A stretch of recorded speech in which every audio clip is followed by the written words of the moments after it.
delay to our witnesses, but we did have votes today in the House of Commons. I'm going to call the meeting to order. Bienvenue à la réunion numéro 130 de... Welcome to meeting number 130 of the House of Commons Standing Committee on Access to Information, Privacy and Ethics. Pursuant to Standing Order 1083H and the motion adopted by the committee on Tuesday, February 13th, 2024, the committee is resuming its study of the impact of disinformation and of misinformation on the work of parliamentarians. I'd like to welcome our witnesses for the first hour today. As an individual, we're pleased to welcome Mr. Benjamin Fung, who is a professor and Canada Research Chair at McGill University. And from the Carnegie Endowment for International Peace, John Bateman has joined us by video conference. He's a senior fellow and co-director, Technology and International Affairs. I'm going to start with you, Mr. Bateman, online. If you want to address the committee for up to 5 minutes, you're welcome to do so. Go ahead, sir. Go ahead, please. Thank you, Chair and committee members. It's an honor to appear at this important hearing. My name is John Bateman. I'm a senior fellow and co-director of the Technology and International Affairs program at the Carnegie Endowment for International Peace. Carnegie is an independent nonprofit think tank with headquarters in Washington, D.C., and global centers in Europe, Asia, and the Middle East. In recent years, democracies worldwide have grown increasingly concerned about threats to the integrity of their information environments, including misinformation, disinformation, and foreign influence.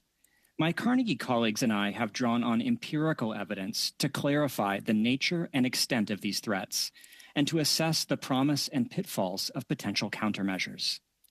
Today, I will share some overarching lessons from this research. To be clear, I'm not an expert on the Canadian situation specifically, so I may not be able to give detailed answers about particular incidents or unique dynamics in your country. Instead, I will highlight key themes applicable across democracies. Let me start with some important foundations. As you have already heard, misinformation can refer to any false claim, whereas disinformation implies an intentional effort to deceive. Foreign influence can be harder to define, because it requires legal or normative judgments about the boundaries of acceptable foreign participation in domestic discourse, which is sometimes unclear. Foreign actors often use mis- and disinformation, but they also use other tools like co-optation, coercion, overt propaganda, and even violence. These activities can pose serious threats to a country's information integrity. Still, it is domestic actors, ordinary citizens, politicians, activists, corporations, who are the major sources of mis- and disinformation in most democracies. This should not be surprising. Domestic actors are generally more numerous, well-resourced, politically sophisticated, deeply embedded within society, and invested in domestic political outcomes. Defining and differentiating these threats is hard enough. Applying and acting on the definitions is much harder. Calling something mis- or disinformation requires invoking some authoritative source of truth. Yet people in democracies can and should disagree about what is true. Such disagreements are inevitable and essential for driving scientific progress and social change. Overzealous efforts to police the information environment can transgress democratic norms or deepen societal distrust. However, not all factual disputes are legitimate or productive. We must acknowledge that certain falsehoods are undermining democratic stability and governance around the world.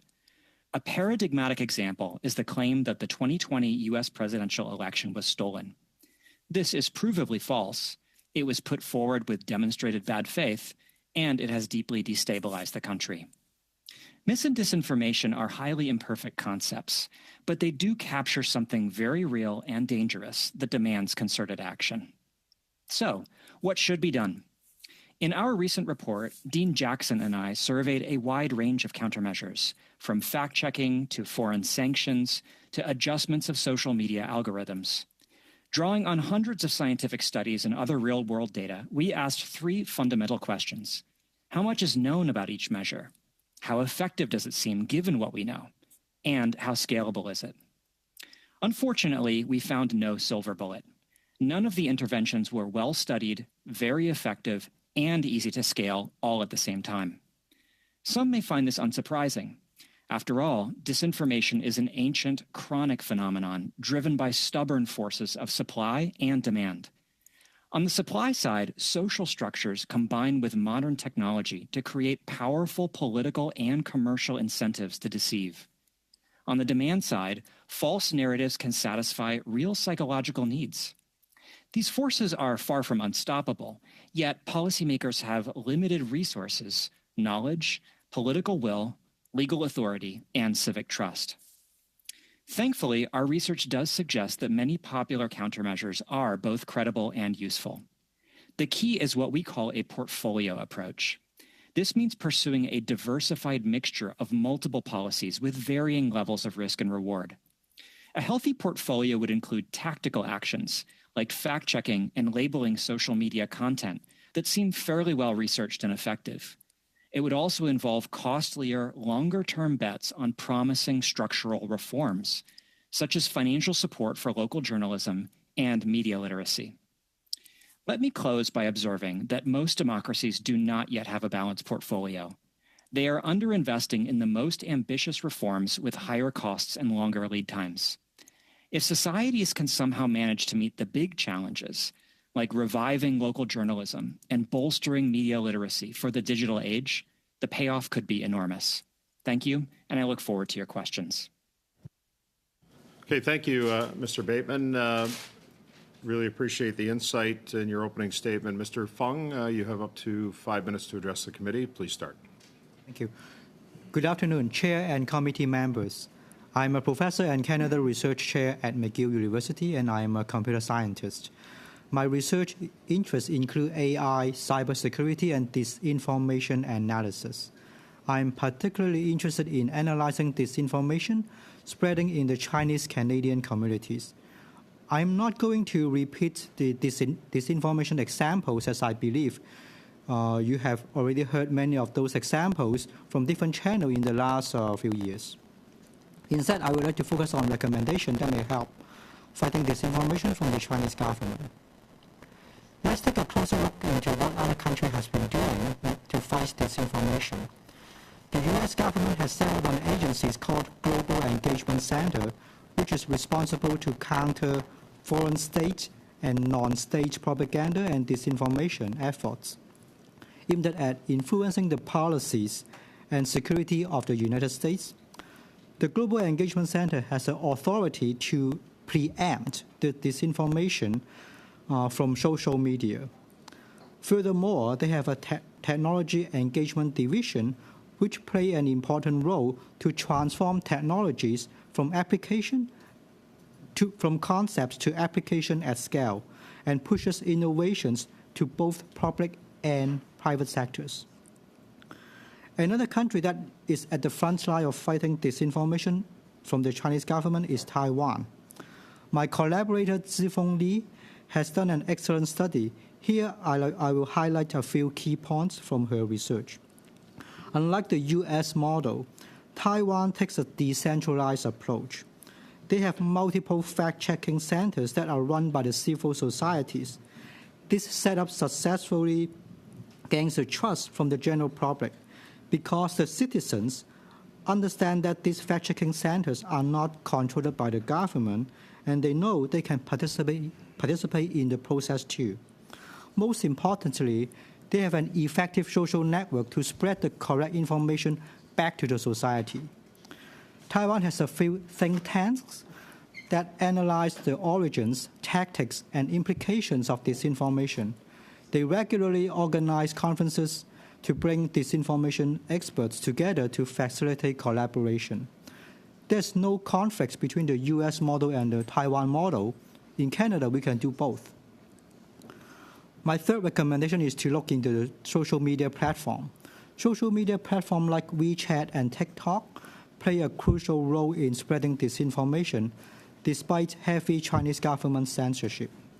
WeChat, the most popular app, circulates Chinese government-approved propaganda, which, while accurate Canadian information struggles to reach users. Any solutions without the cooperation of the social media platform is meaningless. Intervention should include banning bots accounts, restricting posts, or adding warning messages. Platforms that do not comply with this new regulation should be subject to evaluations and penalties. Finally, I would like to share my latest observation. There are two types of social media bots, human bots and AI bots. Human bots are easier to detect as they use specific vocabularies or sometimes they just follow Chinatown songs. Their posts typically spread within 2 to layers of sharing, mostly staying within the Chinese-Canadian community. However, the emerging trend is the AI bots.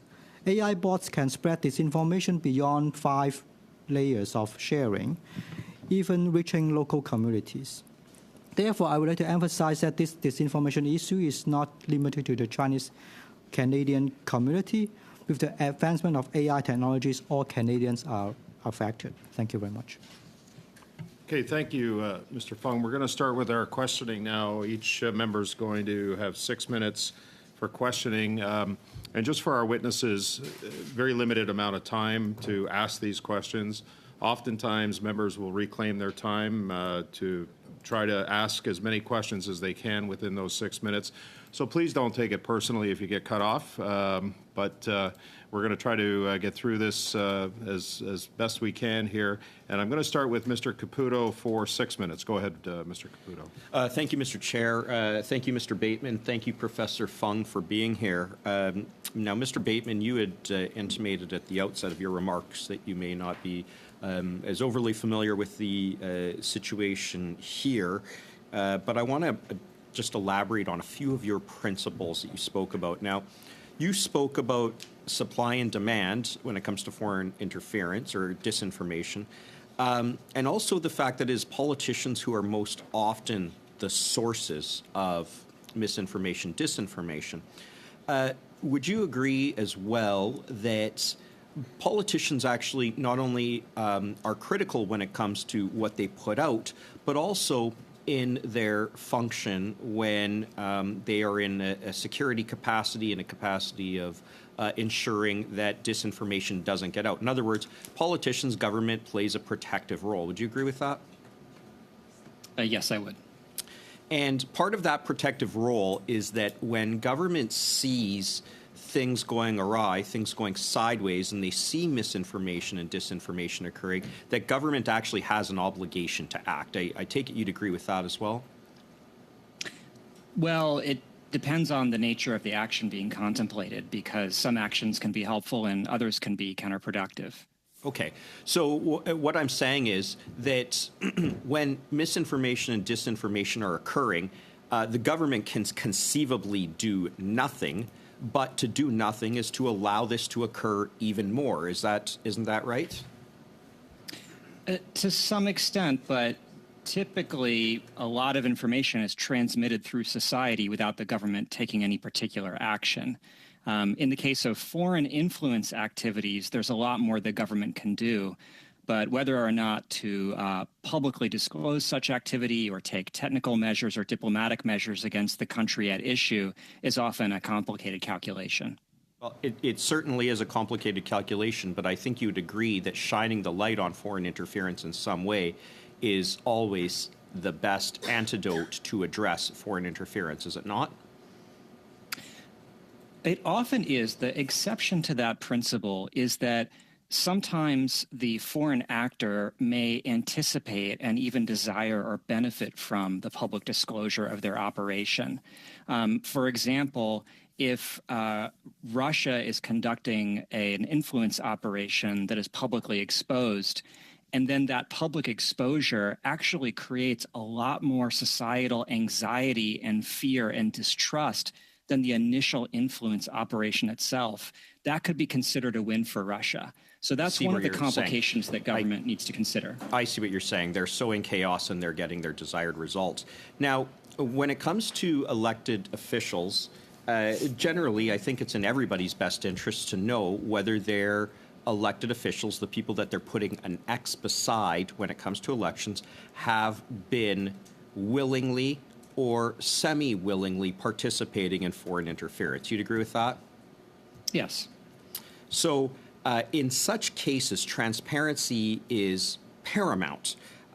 If the government is aware that elected officials are participating in foreign interference willingly, the best thing that can be done is to address those things publicly, is it not?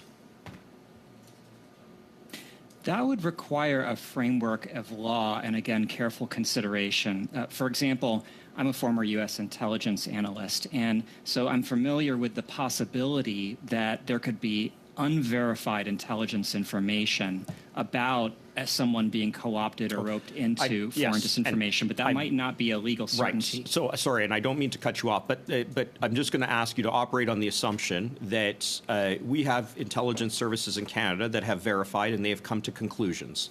And the conclusions are that 11 parliamentarians have, or either wittingly or semi-wittingly,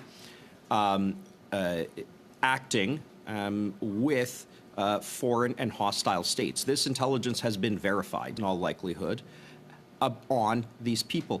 Does it not make sense for democracy, for the integrity of the system, and for foreign interference to be stymied at its root, to expose this and shine the light on it? Does that not make a ton of sense? Without commenting on the Canadian situation, because I don't know the details, I would just say there are situations where an intelligence assessment might fall short of a prosecutable offense, and that would then create a judgment call and a difficult decision. But I'm not familiar with the Canadian specifics. Well, could there be any worse discord? You know, you talked about the Russia example. Is there anything worse, any worse discord than people questioning whether who they're voting for is compromised by a hostile state? I do think one of the reasons that public disclosure can be helpful is when the lack of disclosure creates an environment in which selective leaks and rumors are running rampant. We saw this in previous U.S. elections, and that did seem to lead to a policy of greater disclosure, but not universal disclosure. Each disclosure needs to be taken on its own terms. Thank you. Okay, thank you, Mr. Bateman. Mr. Caputo. Mr. Baines, over to you for 6 minutes, please. Go ahead. Thank you, Mr. Chair, and thank you to Mr. Bateman and Mr. Fong for joining us today. I'm going to continue sort of on the same line of questioning. And you mentioned something where selective pieces of information can lead to rumors, rampant rumors, and I want to talk a little bit, because you're talking about politicians, and the whole issue around international peace is a key part of your work. And like, do you think there ought to be like greater scrutiny on candidates maybe running for office, particularly if they have in the past worked closely with what we know are hostile states? The general trend in a number of democracies has been toward increasing transparency and tighter regulation of foreign influence, such as bolstering enforcement of foreign registration requirements and the like. Traditionally, it's the voters themselves that are asked to be the ultimate gatekeepers.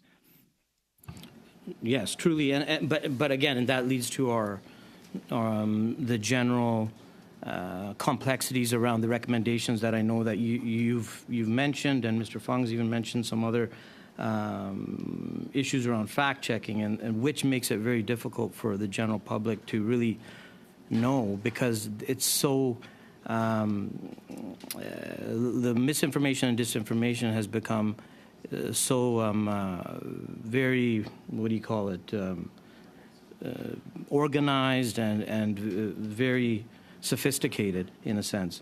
You know, there's other examples, like for example, or maybe if you look at maybe some people that are working with, say, a foreign entity that's like a research group or producing reports.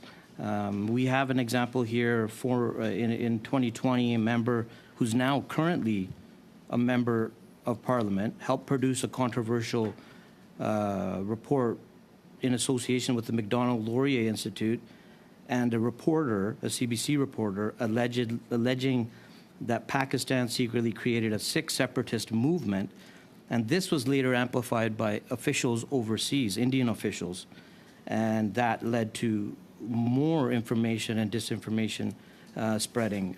So if you can maybe comment on that. Sure. Yeah, I'm not aware of the specifics. I would say that, as I mentioned during my opening remarks, the boundaries of acceptable foreign involvement in domestic discourse are often unclear.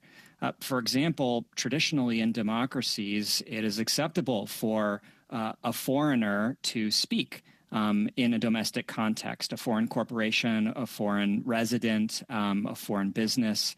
It could be called public diplomacy and the like. And then equivalently, it could traditionally be acceptable for a citizen or a politician domestically to engage with foreigners. Where things often become more challenging is when there is some kind of covertness to the relationship and a violation of domestic law. But I'll say just the norms and the boundaries around this are really being rethought and reinvestigated for this new era.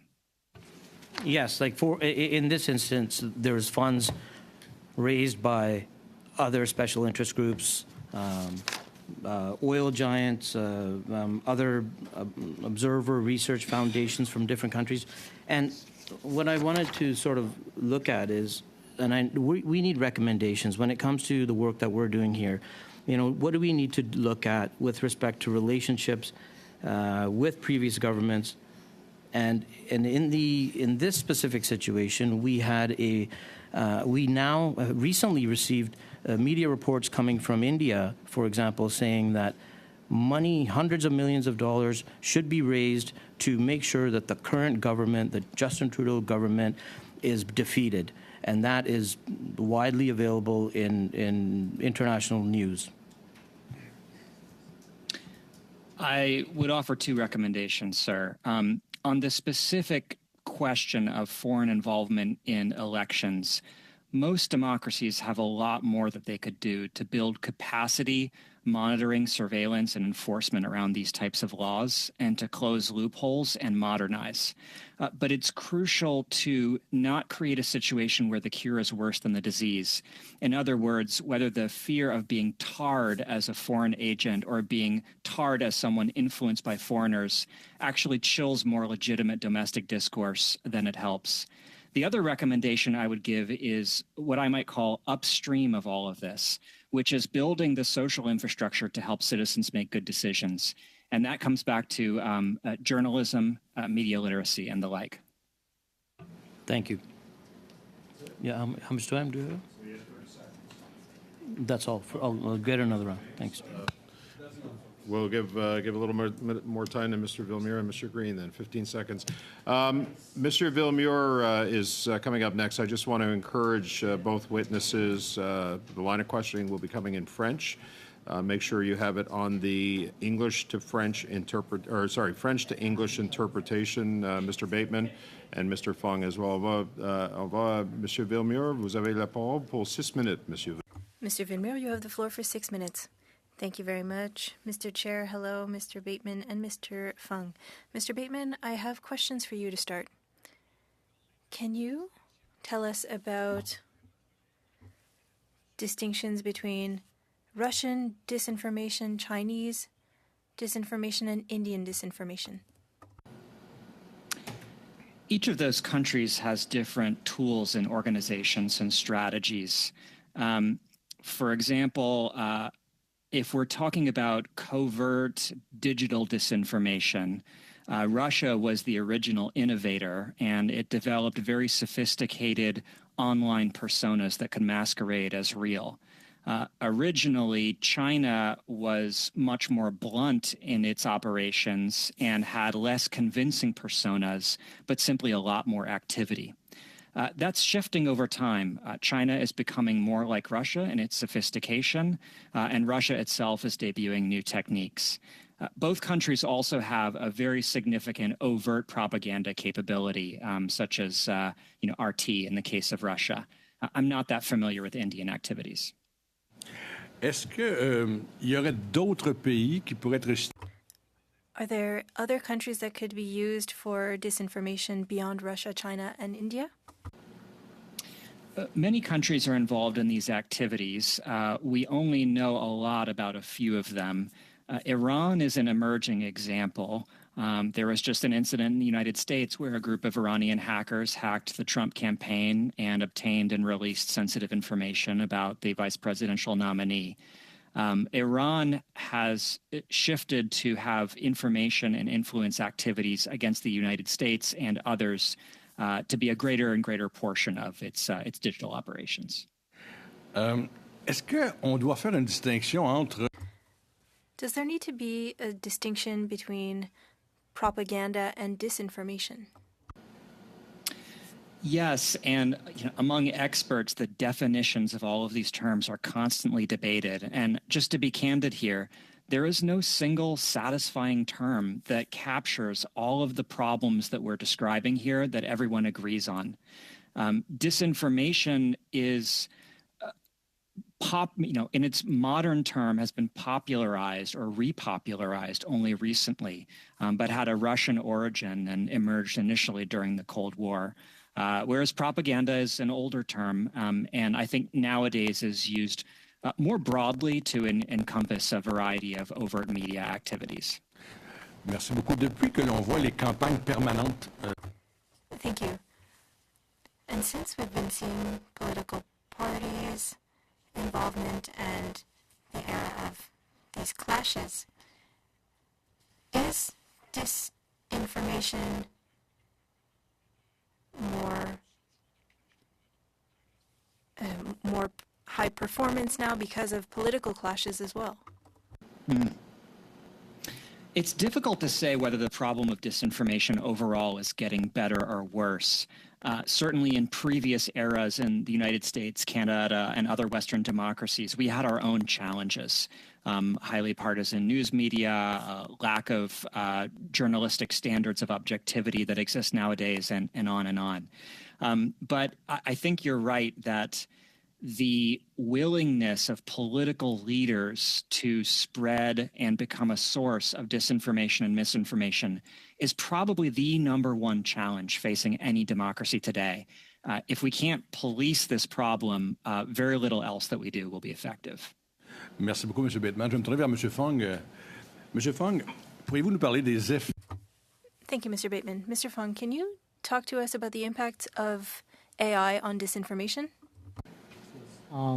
The impact of AI is on both sides, right? So the one who try to spread disinformation, they can create some AI bots to collaboratively to spread the disinformation, and they can use, for example, large language model to make the spread of disinformation more effective. As I mentioned before, with the use of local vocabularies in that country, let's say English or French, they can spread it to the local communities, not just limited to the minority group in here. On the defense side, we can also use AI to fight disinformation. For example, in Taiwan, they have chatbot so that you can submit your questions to the chatbot and they can respond whether this piece of information is likely to be true or false. Of course, it depends on their database whether this is reliable or not. Right? Si je vais prendre votre question, bon, sur le plan de la défense. For the matter of defense, if we say that in Canada we want to defend ourselves against disinformation, how could AI help us in a practical sense, rather? So, for example, we can use AI to identify collaborative process. When we talk about spreading disinformation, it's just not by one or two accounts, right? It's spreading by multiple or thousands of accounts. So we can use AI to detect this type of cooperative activities, which require the cooperation of the social media companies, right, to do that. N'ayant que très peu de temps, M. Fong, est-ce que vous pourriez nous envoyer de la... Mr. Fung, could you send us any additional information in writing on using AI to defend against disinformation? Yes, so there are many articles in this computer science community to talk about how to identify accounts that cooperate together to, let's say, to boost some posts or to boost some products, right? Which is the same techniques that can be used for identifying, boosting disinformation. Merci beaucoup. Merci, Monsieur Villemure. Mr. Thank you, Mr. Villemure. Mr. Green, 6 minutes. Go ahead. Mr. Fung, we've spent some time focusing on state actors. We've highlighted adversarial countries who we believe are acting in malicious ways kind of against our democracy and to undermine our institutions. However, a recent example of what ended up being, a plot by a pretty amateur person to boost the appearance of the conservative leader in a northern event led to much discussions and cynicism around the future of our own kind of democratic processes here domestically. Can you perhaps for a minute just talk about the ways in which non-state actors, both sophisticated and or corporate, as well as just unsophisticated people with access to technology who could potentially disrupt? You mean the non-state actors, like Correct. Companies, right? Not just companies, but ideologically motivated people, whether they're attached formally to think tanks or whether they're lone actors, hackers, people kind of in a, I envision them in a dark basement, just like really trying to manufacture consent around something they care about. Like, just how widespread is this technology? How usable is it in its current forms? And maybe just talk about ways that that it's accessible. Yeah, so in the current way, some of the non-state actors, they are working together to boost some disinformation together. So, for example, they will like some posts together. This is one of the ways that we can use to detect this type of activities. Let's say there are thousands of posts that talk about television, for example, right? So if both of us we like to talk about televisions, it is very unlikely that we will co-like or co-comment on the same set of posts. So we can use this type of information to detect this type of technology. Mr. Bateman, just to, again, like I think about, Elon Musk and his takeover of Twitter and the way in which he's shaping the discourse of this digital kind of public forum. Can you talk about non-state actors and the threat potentially to undermine our democracy? Yes, I would say actors other than foreign states are the main sources of mis and disinformation. If you think about the perspective of an individual voter going through an election cycle, what's all the political information that he or she encounters? Almost none of it would be from any foreign actor. It would be from friends, families, community leaders, national politicians, local politicians, and the news media. That is really the information environment in sum and substance. And so if any of those actors are spreading mis and disinformation, as is frequent, that would be the primary problem facing democracies. And Mr. Bateman, in your work, you've identified 10 policy interventions, but you've also stated there's no silver bullet. With some specificity, given the contemplation that we have with this committee for recommendations, what might you suggest as a series of policy interventions that might be helpful, notwithstanding the 10 that you've already provided? Or maybe you want to highlight a couple of them from the 10. I would highlight at least 2 on there and 1 that's not on there. The 2 that I would highlight are supporting local journalism and supporting media literacy programs. And I mention those not because they're better or worse than the others, but because they have a higher ceiling. They could accomplish more over time than many of the other more small bore measures that we're already highly invested in, but are more tactical in nature. The third recommendation that I would make is kind of a meta recommendation, and it's that we need to get better about informing ourselves about these informational dynamics and threats. And so that would start with, for example, helping researchers get better access to information from tech platforms and creating grants and other pathways to ensure this research actually occurs. And would that include kind of algorithmic transparency? It could include algorithmic transparency. It could also include transparency about major accounts and interactions on platforms. There's a whole host of data and a colleague of mine at Carnegie has compiled some of that. I'd be happy to pass that on. Okay. On that theme, it was noted that there have been changes, that it's not being studied, by independent researchers. I'm talking again about algorithms in meaningful ways, and that market viability for such changes is uncertain since the core business model for all major platforms is based on optimizing engagement. In fact, is it not the case that our major platforms have an incentive for what they call clickbait or rage clicking, which is often fed by misinformation and disinformation? Unfortunately, yes. Every platform is based on a business model of maximizing people's time and interest on the platform. And so that means the content that does well algorithmically is content that intrigues, outrages, upsets, amuses, and then false content is often more inclined to be sensational, outrageous, and clickbaity. So we do have a conflict of interest here with the platforms. They are designed in many ways to spread this information. Thank you. Thank you. I still have 15 seconds, is that right? Well, you got 8 now. Okay, never mind. Thank you. Thank you, Mr. Bateman, Mr. Fung, Mr. Green. That concludes our first round of questioning.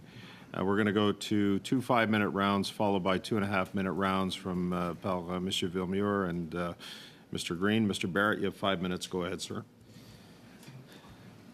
Mr. Fung, given what we know about the disinformation campaigns targeting our elections, and particularly by the campaign perpetrated by the communist dictatorship in Beijing against former Conservative Member of Parliament Kenny Chiu, the current Liberal government has failed to adequately address this, and this is borne out by the fact that we have to have a commission to look into foreign interference, and that the legislation that's been put forward has not come in the first, second, third, fourth, fifth, sixth, seventh years of their mandate.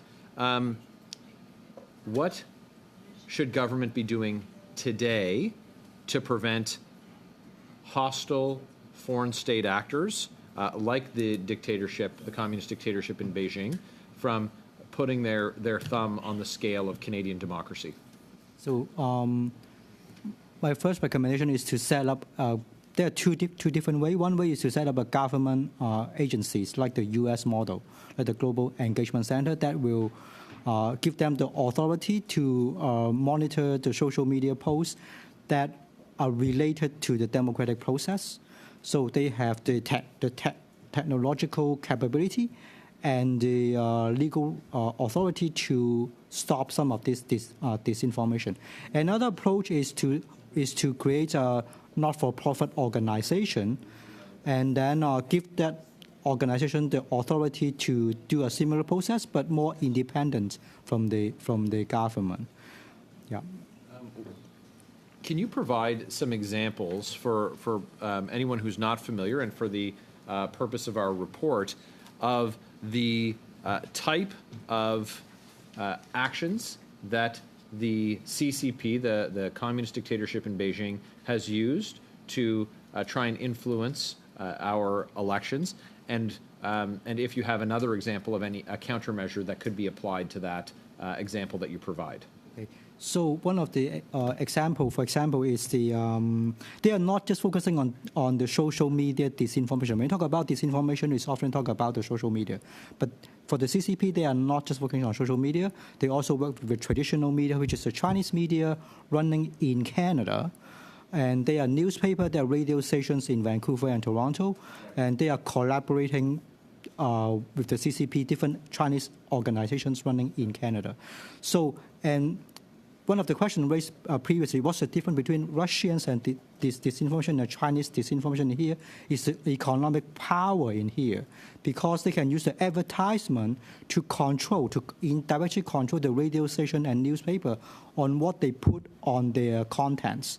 How do they invite different commentators to the radio stations? So they can use the local economic power to control that which is not the same in the Russian case.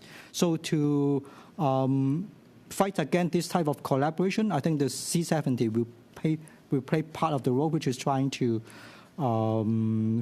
identify the foreign agent in this case. Yeah. Sure. Thank you. Mr. Bateman, you're someone who has experience assessing a foreign state's senior leadership and cybersecurity. Are you able to identify any systems or countermeasures that the current government could have put in place to this point, or could now quickly put in place to protect us from malicious state actors, to protect our national security, our economy, to protect our democracy?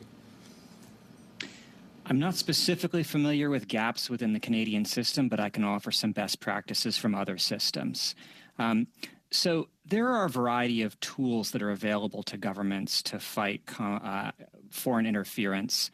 One of them is naming and shaming, sanctions, indictments. Another is targeted technical actions, such as cyber operations that could be carried out to disrupt the foreign activity, especially during a temporary sensitive period, such as before or after an election.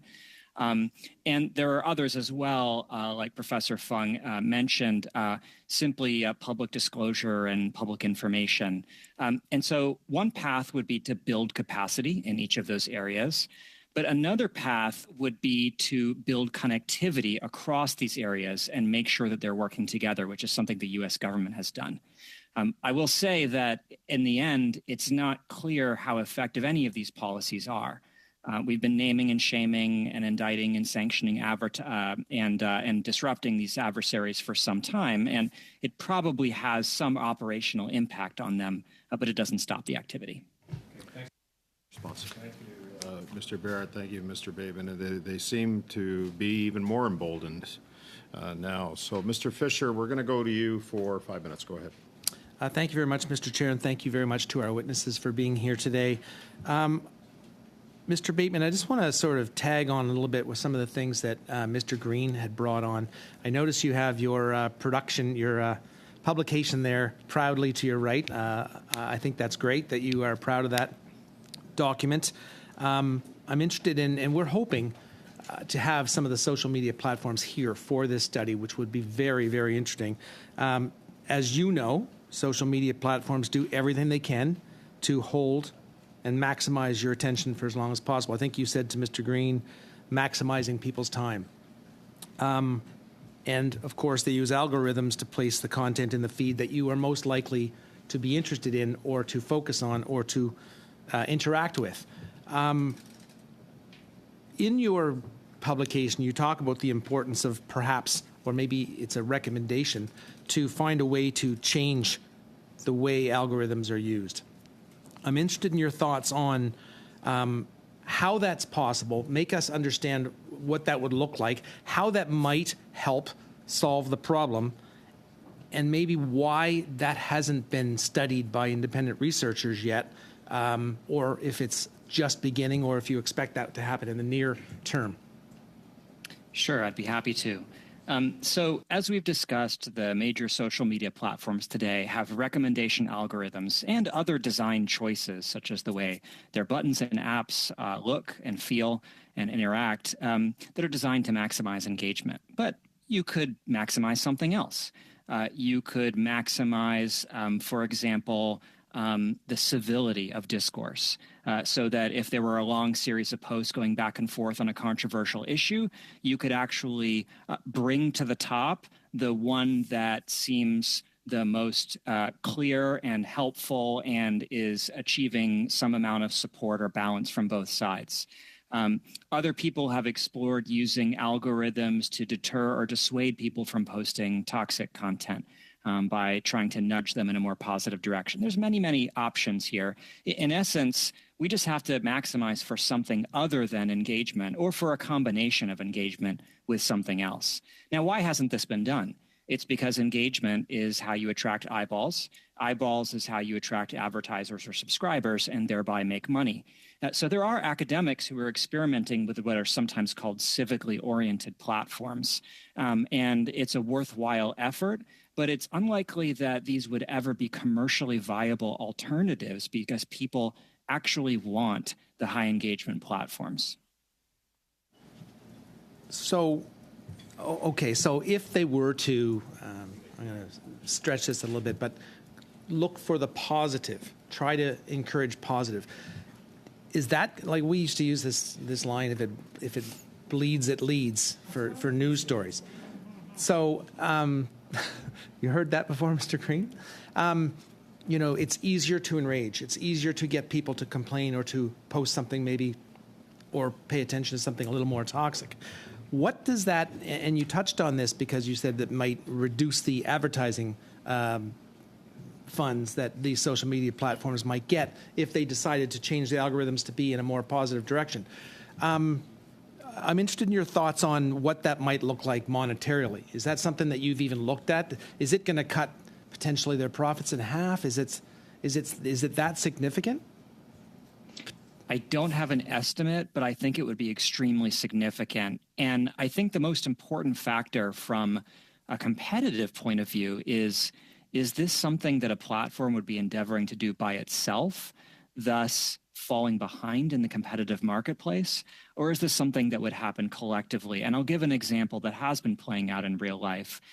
I believe the European Union now has a regulation that requires platforms to at least offer an option for a chronological feed instead of an algorithmically curated feed. Now, it's not that big a deal to just offer that as an option. Most users do choose the default.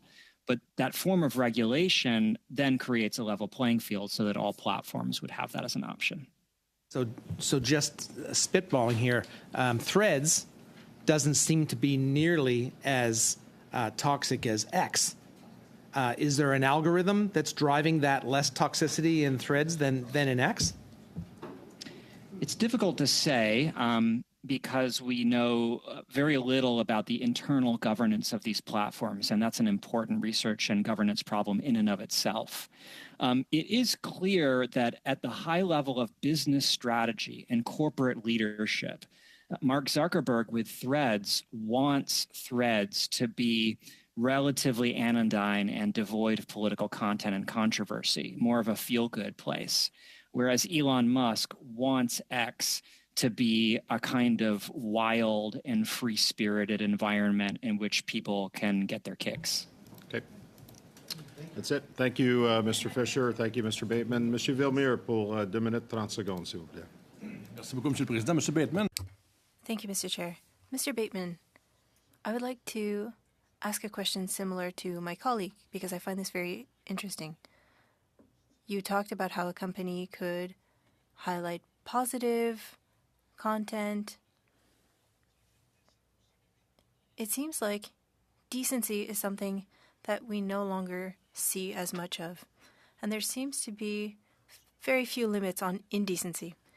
Do you believe, and this is a theoretical question, do you believe that social media companies should be forced to show more decency?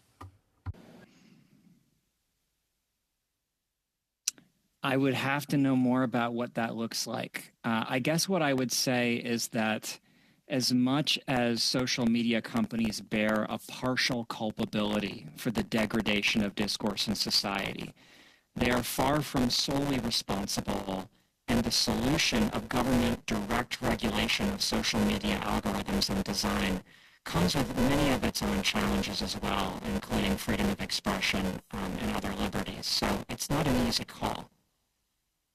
Il est certain que quand on parle de liberté d'expression, when we're talking about freedom of expression, it is quite difficult, but with freedom of expression, it's not that you're allowed to say absolutely anything. And even if social media companies are a way to speak one's mind, but perhaps what one can say should be more framed, because people feel like they have the privilege to offend other people. Agreed that freedom of speech is not unlimited. Let me try to answer the question this way. In most democracies, we have not wanted to trust the government with a direct ability to police and control speech. And yet, we also have great suspicion of these technology platforms because of their profit incentive and demonstrated history of bad behavior. So where does that leave us? We're between a rock and a hard place.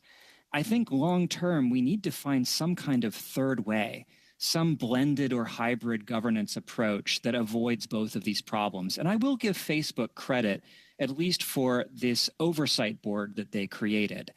I don't know what kind of effect it's had, and no other platform has duplicated it, but it's at least an experiment in trying to develop a third way, and I think that should be a greater discussion. Okay, merci. Merci, Monsieur Villemure. Mr. Bateman, Mr. Green, 2.5 minutes, please go ahead. Mr. Bateman, I recognize you're not an expert in the Canadian context, but certainly there's an application for all elected officials. So when elected officials, or in our case parliamentarians, are targeted by malicious actors, what strategy can we use to protect ourselves and remedy the harms that to ourselves and Canada's political system? Well, it's difficult for me to give advice because I think a working elected politician is probably smarter than I am about how to handle the push and pull of aggressive politics, including even foreign actors. But there are a few options in the toolkit. One is that if something is blatantly transgressing legal and normative boundaries, like involvement from a foreign actor, that can be disclosed. You might even garner sympathy for that. But I think often if there's a false narrative circulating, there's actually a difficult decision about whether to respond to it and thus give it credence and maybe even elevate the number of people that are thinking about and hearing about it, or whether to just let it lie, because frankly, many influence campaigns and misinformation campaigns are not effective. I mean, this is the kind of elephant in the room. We don't know how effective many of these things are, but many of them are demonstrably ineffective. So that's an important strategic decision. Mr. Fong, any input there? I think transparency is a key. So I think I would suggest to talk about the truth, and then that's it. Yeah. Are there any resources, perhaps, that we can rely on to ensure that we're not improperly influenced by misinformation, disinformation, or malinformation? There are some disinformation debunking websites in Canada, but again, the resources from the government is not enough to make it more effective in the society. What type of scale do you think would be, and just not a precise estimate, but in terms of the scale of the problem, what type of investment might meet the scope of the problem? For example, as I mentioned, in Taiwan, they have a very effective civil society running fact-checking centers. They have 2. And they are basically by donation, and then there's some think tank that are indirectly supported by the government. Yeah. Thank you. Okay, thank you, Mr. Green. Mr. Fong, we're going to go to Mr. Cooper now for 5, and then followed by Ms. Khalid for 5, and that'll be the end of the panel. Mr. Cooper. Thank you very much, Mr. Chair. Mr. Fung, one of the tools that this government set up supposedly to counter foreign interference and foreign disinformation during elections was the directive on the critical election incident public protocol. Are you familiar with that protocol? I'm not familiar with that You're protocol. not familiar with it. Needless to say, it provided that candidates who are the target of disinformation ought to be informed, barring national security considerations. Now, my former colleague, Kenny Chu, was drowning in a sea of disinformation in Steveston, Richmond East, and he wasn't alone in that regard. Several other Conservative candidates were, including former Member of Parliament Alice Wong. Mr. Chu was kept in the dark in the face of disinformation, but Madam Justice Ho concluded there was a reasonable possibility that those narratives from the Beijing regime impacted the result in that riding. Now, you spoke about the PRC and the connections between the PRC and certain media within Canada. And I would note in that regard that at page 17 of the NSICOP report, the NSICOP noted that, quote, most of these media outlets in the GVA, in the Greater Vancouver area, were linked to the PRC via partnership agreements with the Chinese news service, the Chinese Communist Party's primary media entity. So here you not only have foreign disinformation from Beijing amplified on social media platforms, including WeChat, but you actually have news outlets that are amplifying that disinformation that are Canadian-owned. So can you speak to that and some of the methods that the Chinese regime is using and how that can be countered, because it certainly was something that may have impacted the result in more than one riding. So let's say for the Kenny Chew's case, right? So it was first started in WeChat and WhatsApp. A piece of this information appeared on the social media, and then it was spread on the mainly on the Chinese social media platform. And then the next day, there's a Chinese propaganda newspaper, Today Commercial News, try to basically copy-paste that message from the WeChat and then amplify it on the propaganda machines. And then after that, many other Chinese news articles was written on different Chinese websites, and then they feed back to the social media. And then on the radio stations and newspaper in Vancouver area, they also try to have basically invite some biased commentators on the radio stations to amplify this again. So this is not just on the media, because they are indirectly controlled by the advertisement from the Chinese merchant in that area. So, and then when they try to, let's say when some of the organizations try to organize an events, they will invite the Chinese consulate to attend those events, and then they will put those Chinese consulates at a higher position as a VVIP than the MP in Canada. So if you are an attendee of that meeting, you will know that who is the real boss in there and who is the one who can make decision is the Chinese consulate. So this message passed to the Chinese merchant in Richmond or in the Vancouver area, and then it will affect the media in the area. Well, thank you for that. And it has been noted the role that Beijing-based consular officials played in directing disinformation and interfering in the 2021 election as well as the 2019 election. And notwithstanding that evidence, it must be noted that this Liberal government has done absolutely nothing to hold those consular officials accountable who interfered in our elections and attacked our democracy to the benefit of the Liberal Party. Now, I do want to ask you, Mr. Fung, you talked about the need for transparency. And indeed, that is consistent with what CSIS has recommended, that sunshine is the best disinfectant. But there are challenges with that, particularly in diaspora communities. Do you have any recommendations on how disinformation of the kind that was going on in the 2021 election in Chinese diaspora communities can be effectively countered, because there are unique challenges in that regard in getting to people to make them aware of that disinformation. We're way over time. I'm going to ask Mr. Fung to respond to that question in writing. I will have the clerk follow up with you, sir, exactly what Mr. Cooper was asking for, and if you could follow that up in writing, I would appreciate that so we can move on, okay? Thank you. Sorry, Mr. Cooper, we were over time. Ms. Khalid, go ahead. Thank you very much, Chair, and thank you to our witnesses who have appeared today and shared your expert testimony. I find it quite weird that the Conservatives make it a big point to make this issue a partisan issue. The reality of the matter is that it is not a partisan issue. As outlined, there have been challenges with how elections have been run and the vulnerabilities that our democratic institutions have had.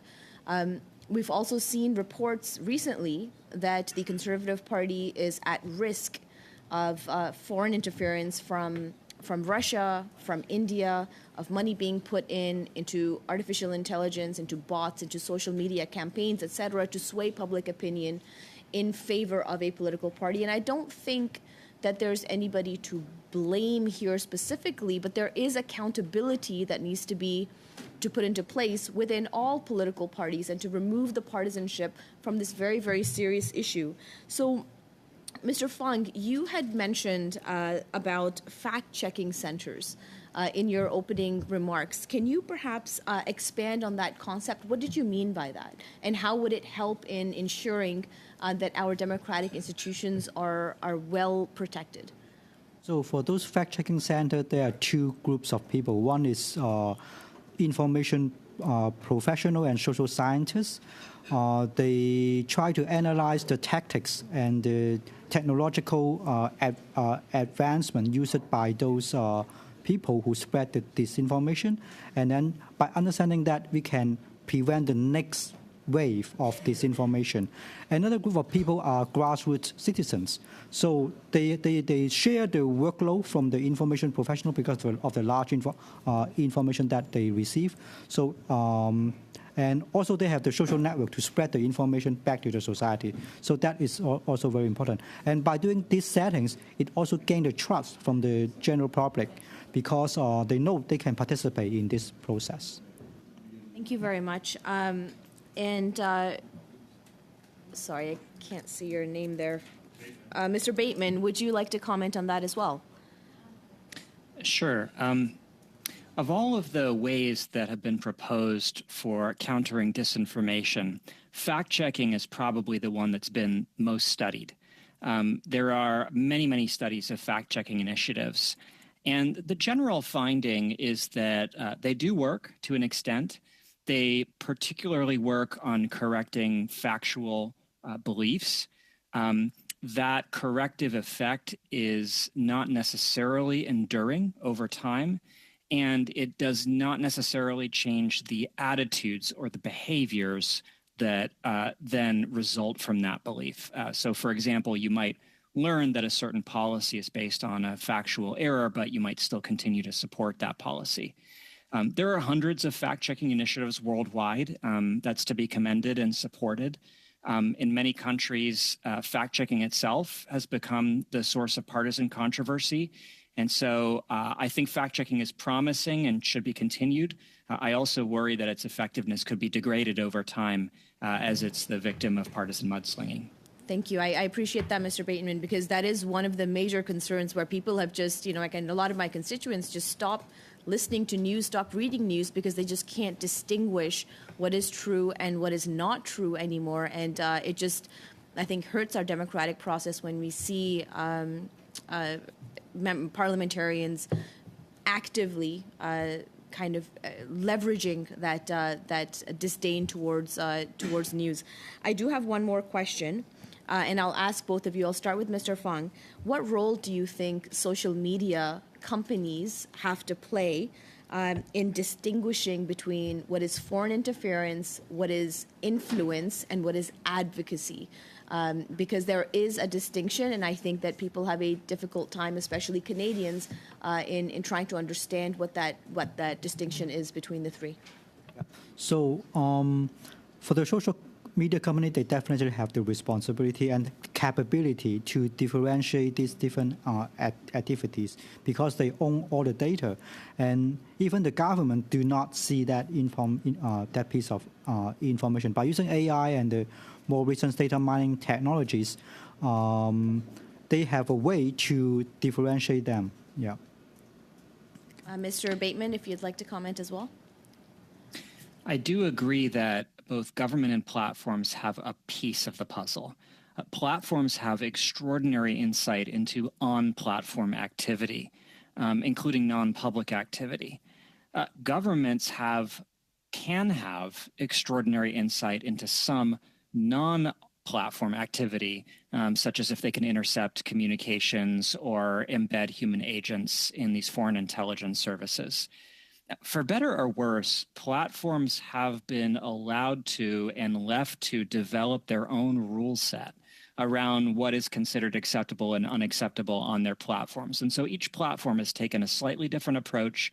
They have a different language. Some of them are almost quasi-judicial processes. Others are much more freewheeling. I don't know that there's an effort to standardize all of this, but I Thank do you. think good communication between government and platforms is essential. Thank you, Mr. Bateman. We did go over time there. I want to thank both our guests for being here today. I see you, Mr. Barrett. That's fine. We can go to, I see Mr. Villemure as well. So we'll go to Mr. Barrett first and then Ms. Khalid, and then we'll go to Mr. Villemure. But I want to thank both our guests for being here today, and I appreciate your input on this valuable study that the committee is doing. So thank you both for being here today. We are now moving towards committee business. First of all, I wanted to, before I go to Mr. Barrett, what I want to do is just update the committee on some of the actions of myself and Mr. Villemure. Last Friday, we did meet with Commissioner Vera Jourova of the European Union. We also met with Ambassador-designate Genevieve Tutz. And we actually had a very good meeting. I thought, Mr. Villemure, we talked a lot about the current study that we're undergoing and what the European Union has done to mitigate some of the issues with respect to that. We got into some other subjects, but it was a very, very good study. So I want to update the committee on a couple of things as it relates to meetings that are upcoming. We are still trying to get witnesses for Thursday. Now, this, if you recall, the committee asked for an extension of up to 3 meetings. We have 2 meetings left. I didn't count last week's meeting with the previous guests that we had technological problems with. I didn't count that as one of those extras because if you recall, we had votes, we had technology issues. So by inviting them back, I haven't included that. So effectively, we have 2 meetings left. We're still working on witnesses for Thursday, but we're getting down to a late hour to get witnesses here. But I will tell you that invitations have been sent out to October 8th. We've got confirmation on at least one of our witnesses. We're still waiting for several others. And again, to try to find that balance, we're trying to find one Liberal and one CPC witness.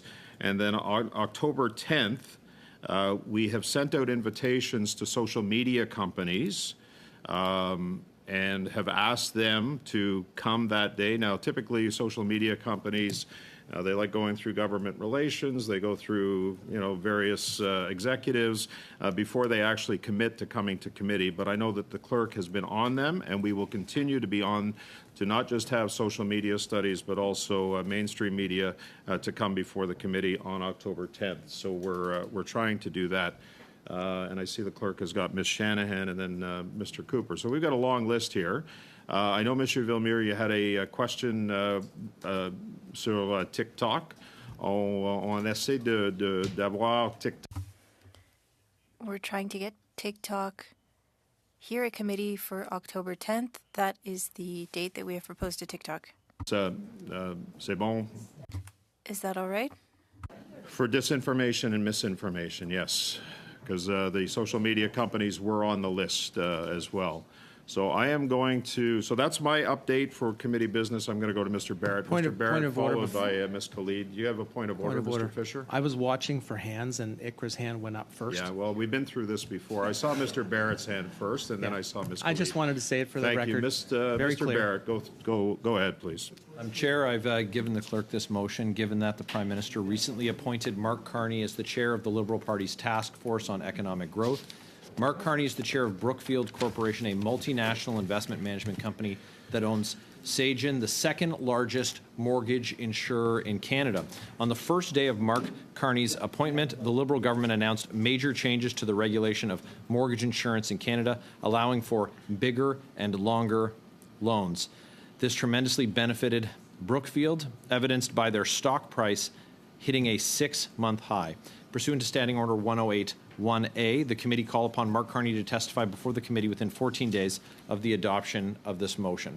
Okay. So it's a little bit different than the motion that was on notice, but we are under committee business, so I'm going to accept that. The only thing I need clarification on, Mr. Barrett, 14 days, 14 calendar days or 14 business days? 14 calendar days, to be clear? Okay, so we're going to debate it based on that. Mr. Barrett, do you have anything? Mr. Chair? Go ahead. If you don't mind, can we please suspend for 5 minutes so we can review the amended text of the motion? Has been sent, okay? Okay, so I'm going to continue with Mr. Barrett. If there's a need to suspend, I'm sure he's got something to say on this. We just want to see the changes. Okay, so just we'll let Mr. Barrett go, and then if I need to suspend after that, I will, just to give you an opportunity to reflect on the changes. But I'm going to go to Mr. Barrett. Go ahead, Ms. Shannon. Yeah, point of order. Just wanted to make sure that I'm on the list for this round.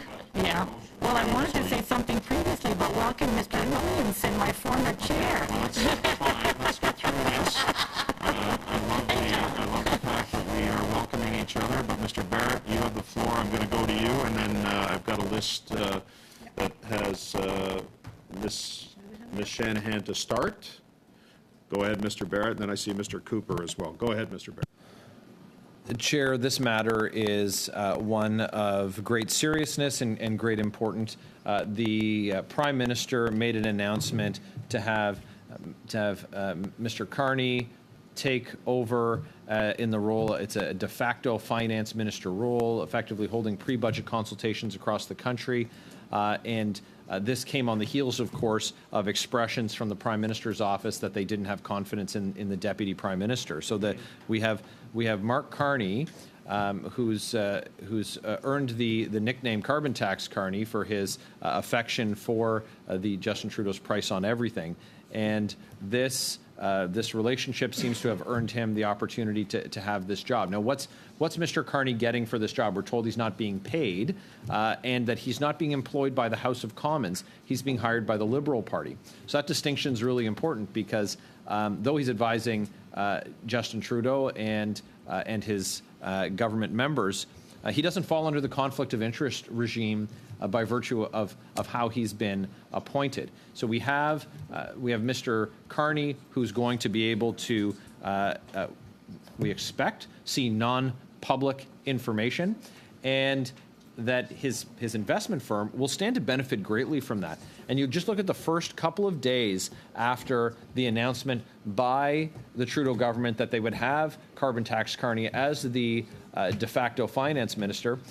Brookfield Global Asset Management had a great couple of days, and that's reflected in their stock price. The first is changes to mortgage rules, with Brookfield owning Sagen, the largest private mortgage insurer in Canada. So with longer amortization periods, we're now going to see more profits for mortgage insurers, for big banks like Sagen. I'll put it as an aside that in the face of a supply crisis, the government's response is to create more demand. But that must also have been advice that they got from Mr. Carney.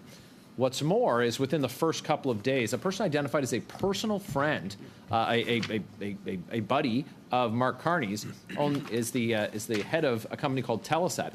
Telesat was given $2.14 billion to do something that the private sector is already able to do. And the government has since made all kinds of claims that this is about national security, but the Prime Minister's remarks at the day of the event speak for themselves. And this was, I think he said it's about space and satellites and cool stuff, but it's really about connecting rural Canadians.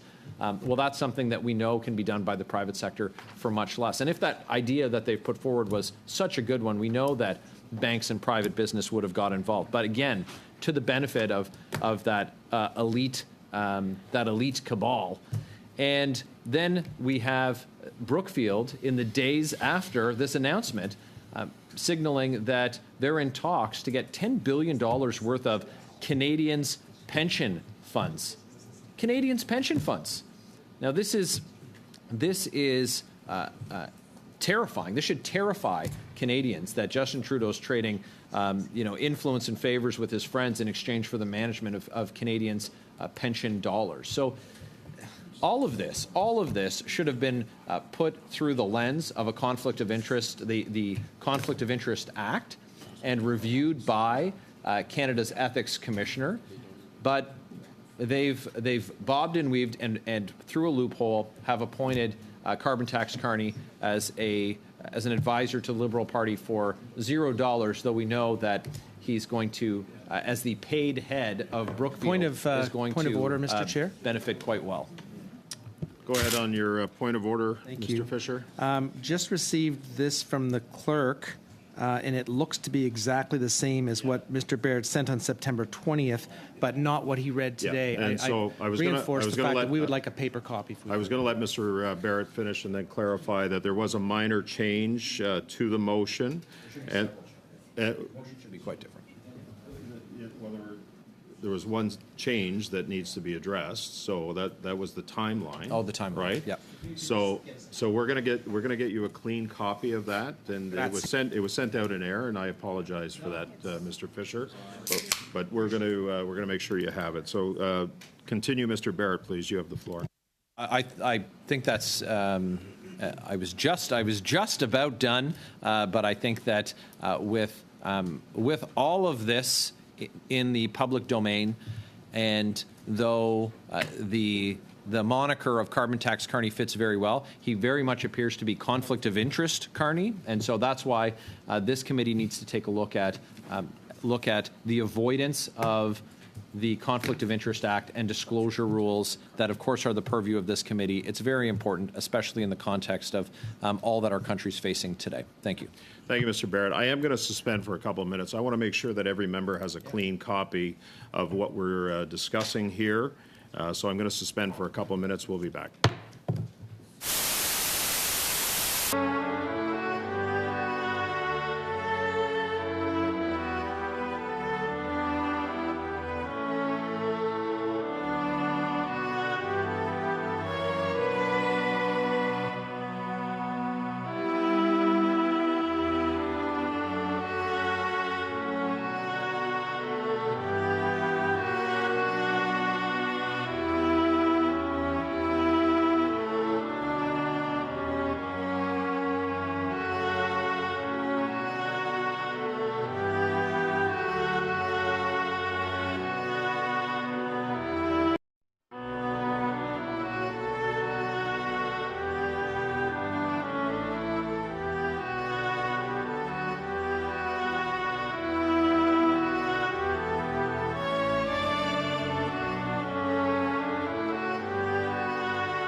patience on that. I really wanted to make sure that we had a clean copy in front of everyone, which I think we do now, somewhat.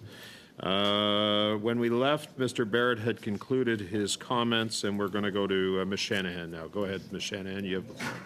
Well, thank you very much, Chair. Although, you know, people may not be thanking me.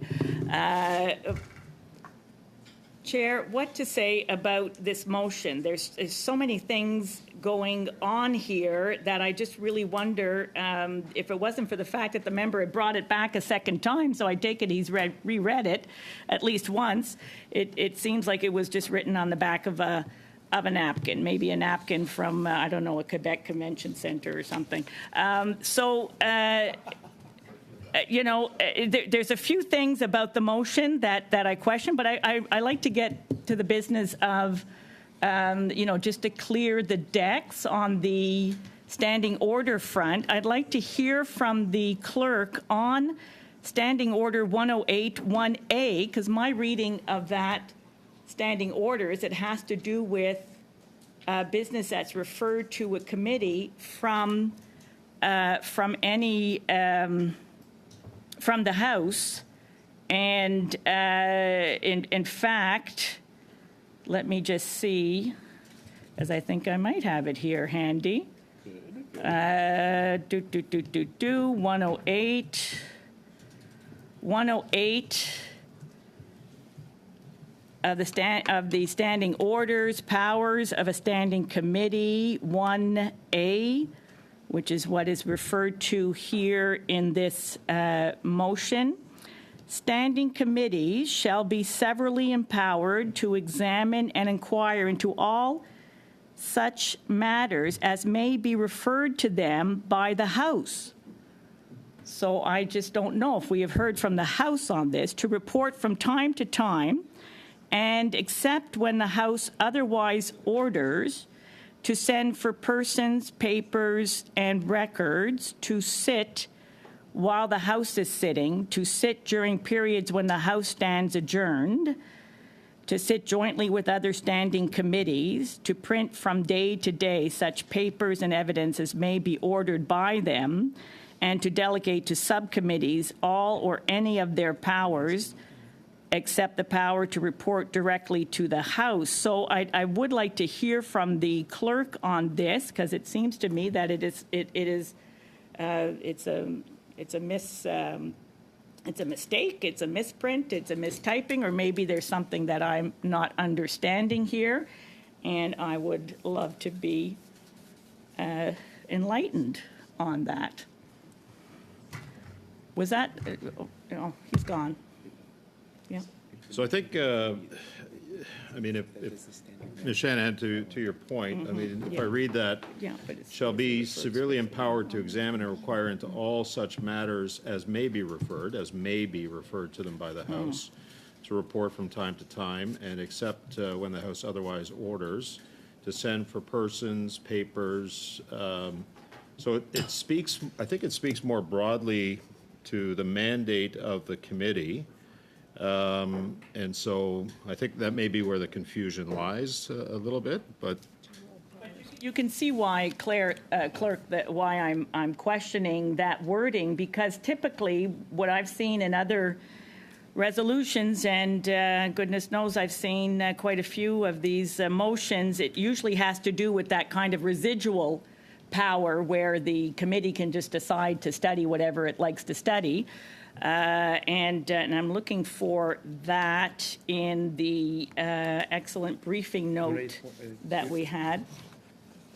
Yeah, which is later on. Yeah, additional powers of standing committees. You may be referring to 108.3H then? Yes, that sounds familiar, okay. Yes. Which speaks to the general powers of the committee, correct? Yeah, so I would really like to know from the proposer of this motion which one he's referring to, because I think that, you know, clarity and definition, clarity of terms and definition, and what are we really about here? Because otherwise, you feel like someone just pulled this together, with a whole bunch of copy paste or something. It's possible. Yeah. Est-ce que c'est possible? Yeah. So maybe I can clarify it then. That the standing orders that's referred to in the motion 1A speaks to the general powers of the committee. 1083H speaks to the specific powers of the committee.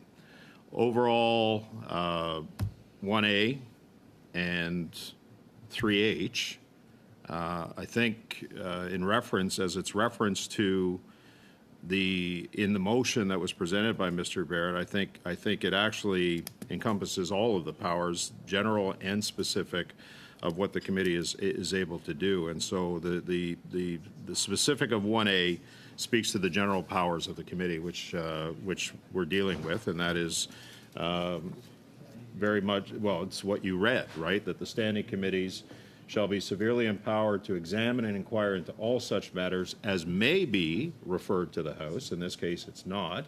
It's being proposed by a member and report from time to time, except when the House otherwise orders to send for persons, papers, records to sit while the House is sitting. So I mean, you could cut it both ways, but in overall terms, the general powers of the committee are reflected in this particular motion, and that's, I don't know whether that clarifies it for you, but from my standpoint, referencing the general powers of the committee, I think, is suffice, and then the specific powers, as I said, are covered under 1083H. So. Well, Chair, far be it from me to stand on points of grammar, but there does seem to be something odd about that formulation where, the House may do something, or the committee may pick up something that the House refers to it. It seems like there's a subject, there's an object, and there's a qualifier there, and that does not seem to be the case. It does not seem to have anything to do with the motion that's in front of us, but as I understand, the proposer is no longer with us, and I don't see that anyone on the Conservative side is, jumping up with their hands to provide an explanation. I can see that maybe it was just cobbled together, and I accept your attempt to clarify that. So I will continue. Just to clarify even further, it's not unusual, Ms. Shanahan, for these type of motions to come back with this specific number in it. It speaks to the general mandate of the committee, so it's not that unusual. And the reference to Mr. Barrett no longer being here, and I'm sure he's busy somewhere else. Mr. Williamson is here in his place, and is fully substituted in as a member of this committee. So I'm trying to clarify the difference as best I can. From my standpoint, one is as good as the other in terms of the general mandate and the specific mandate. This motion is in order, and it does speak to the general mandate of the committee. That's what 108.1A speaks to. So, I think we're on the same team as far as trying to clarify what this motion is attempting to do. There is, I can have an issue with some of the other wording, which may be, again, more of, one Russia. How many of us wear different hats, Chair, in our roles. For example, I'm the Member of Parliament for Chateauguay-Lacal, bientôt Châteauguay-les-Jardins de Napierville. But I'm also the chair of the National Liberal Caucus, and I'm also a member of this committee. So we have different roles. So in the same way, the Prime Minister has different roles. And indeed, his role vis-a-vis the Liberal Party is as leader of the Liberal Party.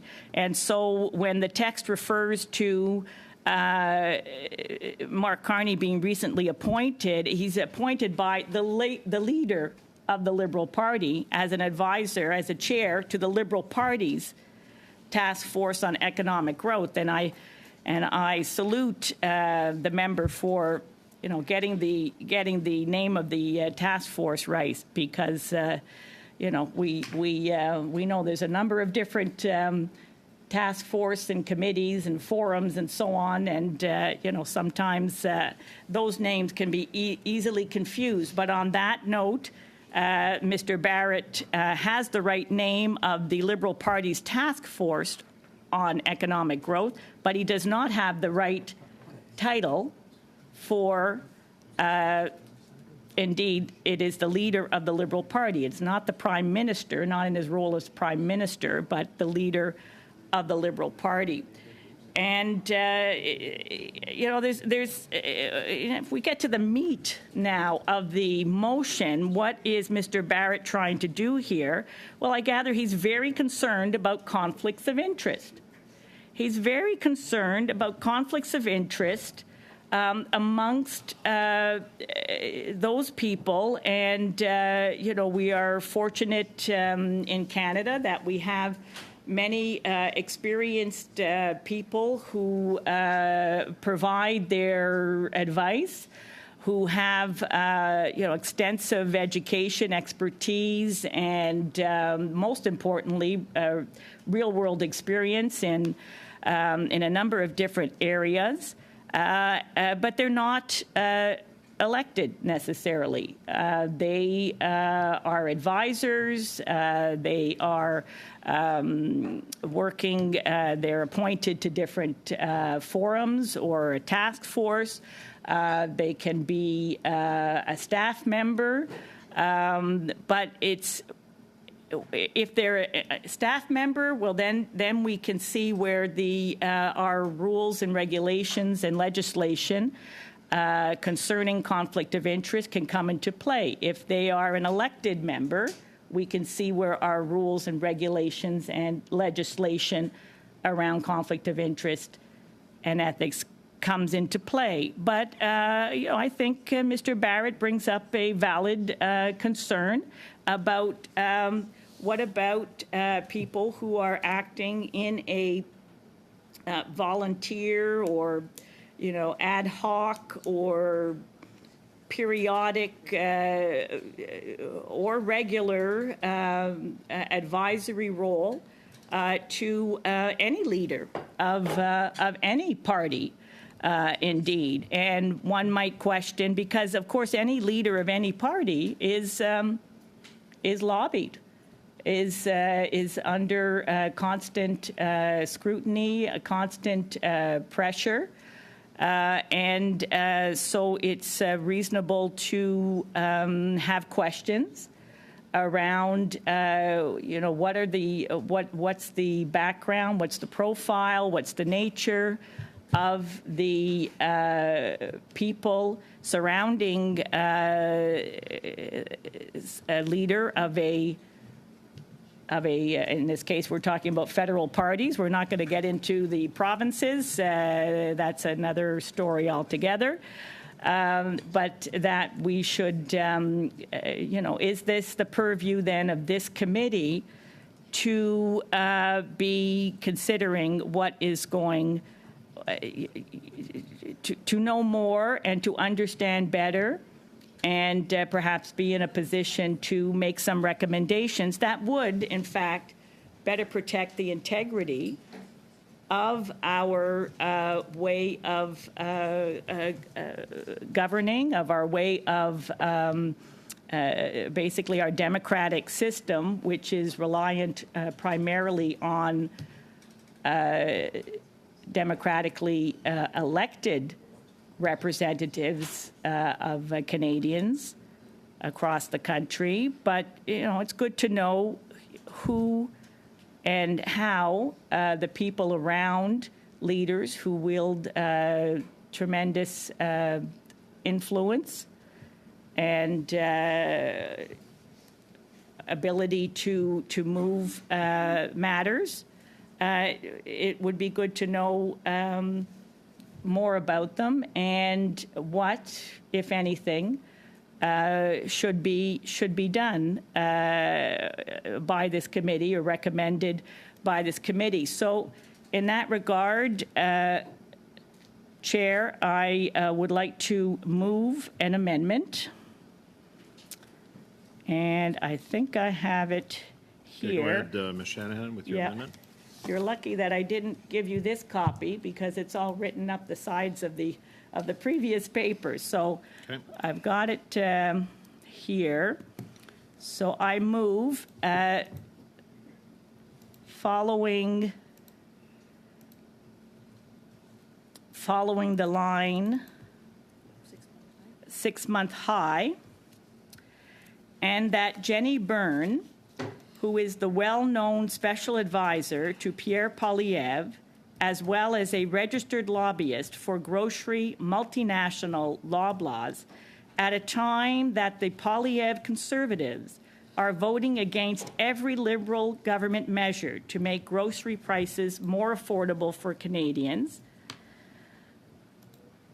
and that Jenny Byrne, who regularly attends caucus meetings and daily morning strategy calls, is not listed as an employee in Pierre Poilievre's office to shield her from public disclosure and conflict of interest laws, and that Jenny Byrne established a second lobbying firm working from the same office as Jenny Byrne Plus Associates to circumvent federal lobbying laws. And then we would go to that pursuant to Standing Order 1081A. I'm still not in agreement with it, but that's what it is. The committee call upon Mark Carney and Jenny Byrne to testify before the committee within 14, Chair, did you want to add the 14 calendar days? Because you made that specification of the adoption of this motion. For 2 hours each.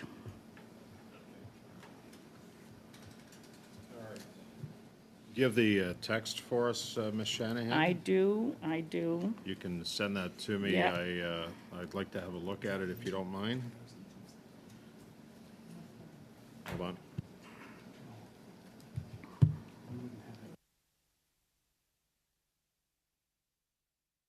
Okay. So I'm going to ask that you send that, and then in the meantime, I am going to suspend until I get a chance to have a look at it. So if you can send that to the clerk, that would be terrific. Thank you. We're going to suspend for a minute.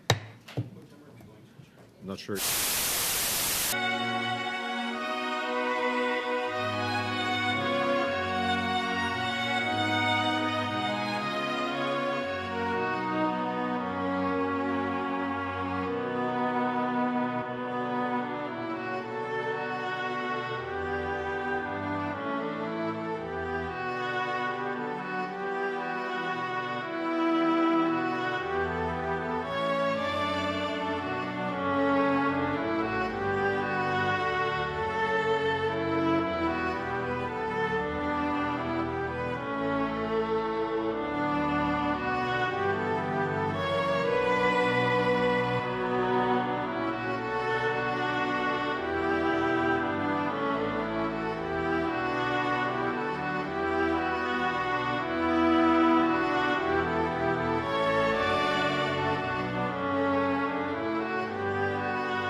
Of the amendment as proposed by Ms. Shanahan. Now, Madam Clerk, do you want to pull up the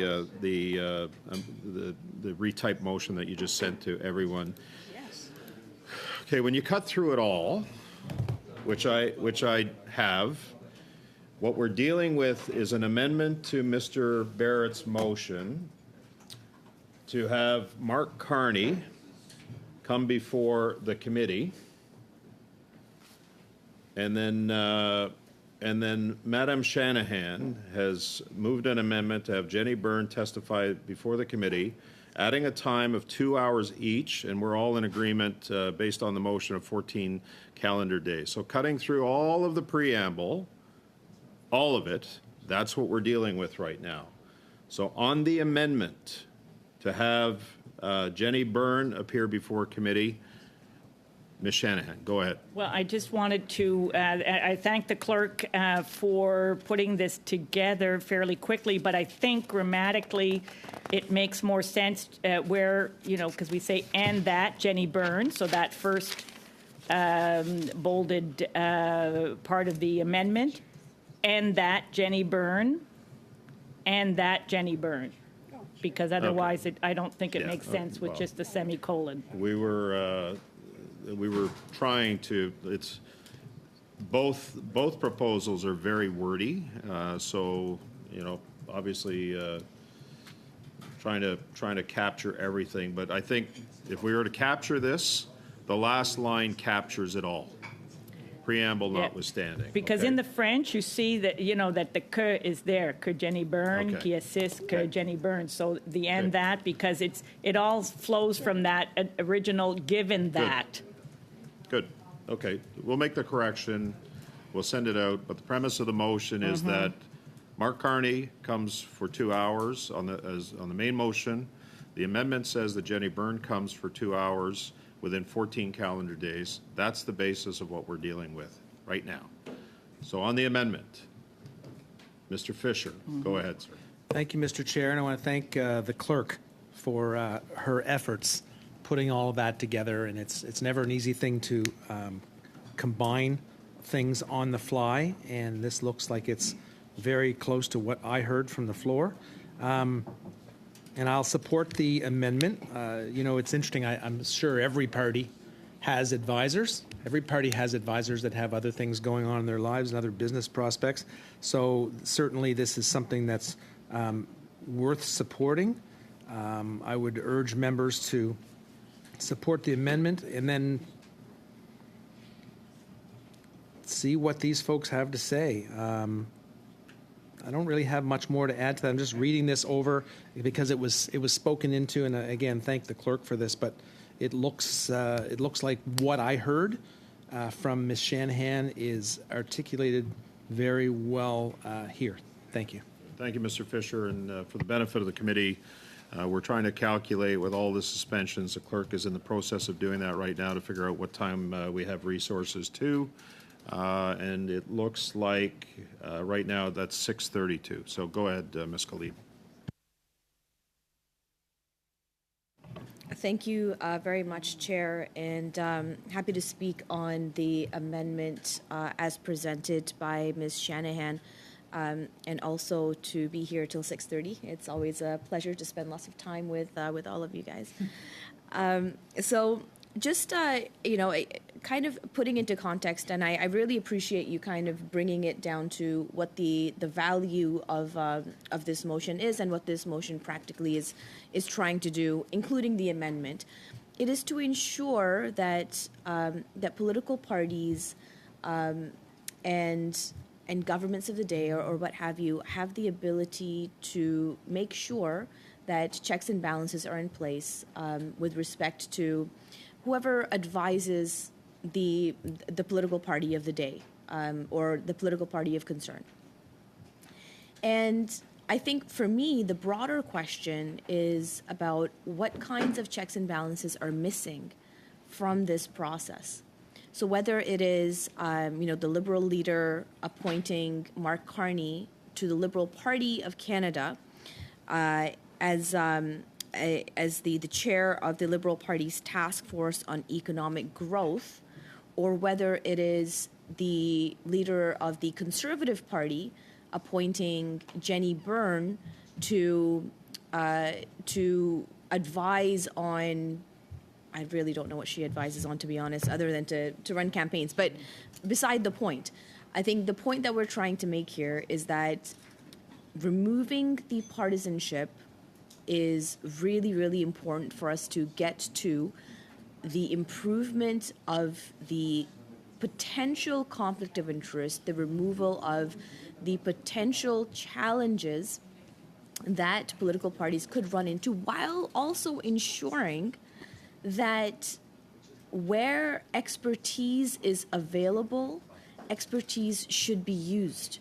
Where expertise is lacking within any organization, whether it's in the Conservative Party or the NDP or the Bloc or the Liberals, that we do actively seek out where we can fill that void of expertise. But we need to do that in a responsible way. We need to do that in a way that respects the values of our democratic institutions, and that makes sure that there aren't any conflicts, that makes sure that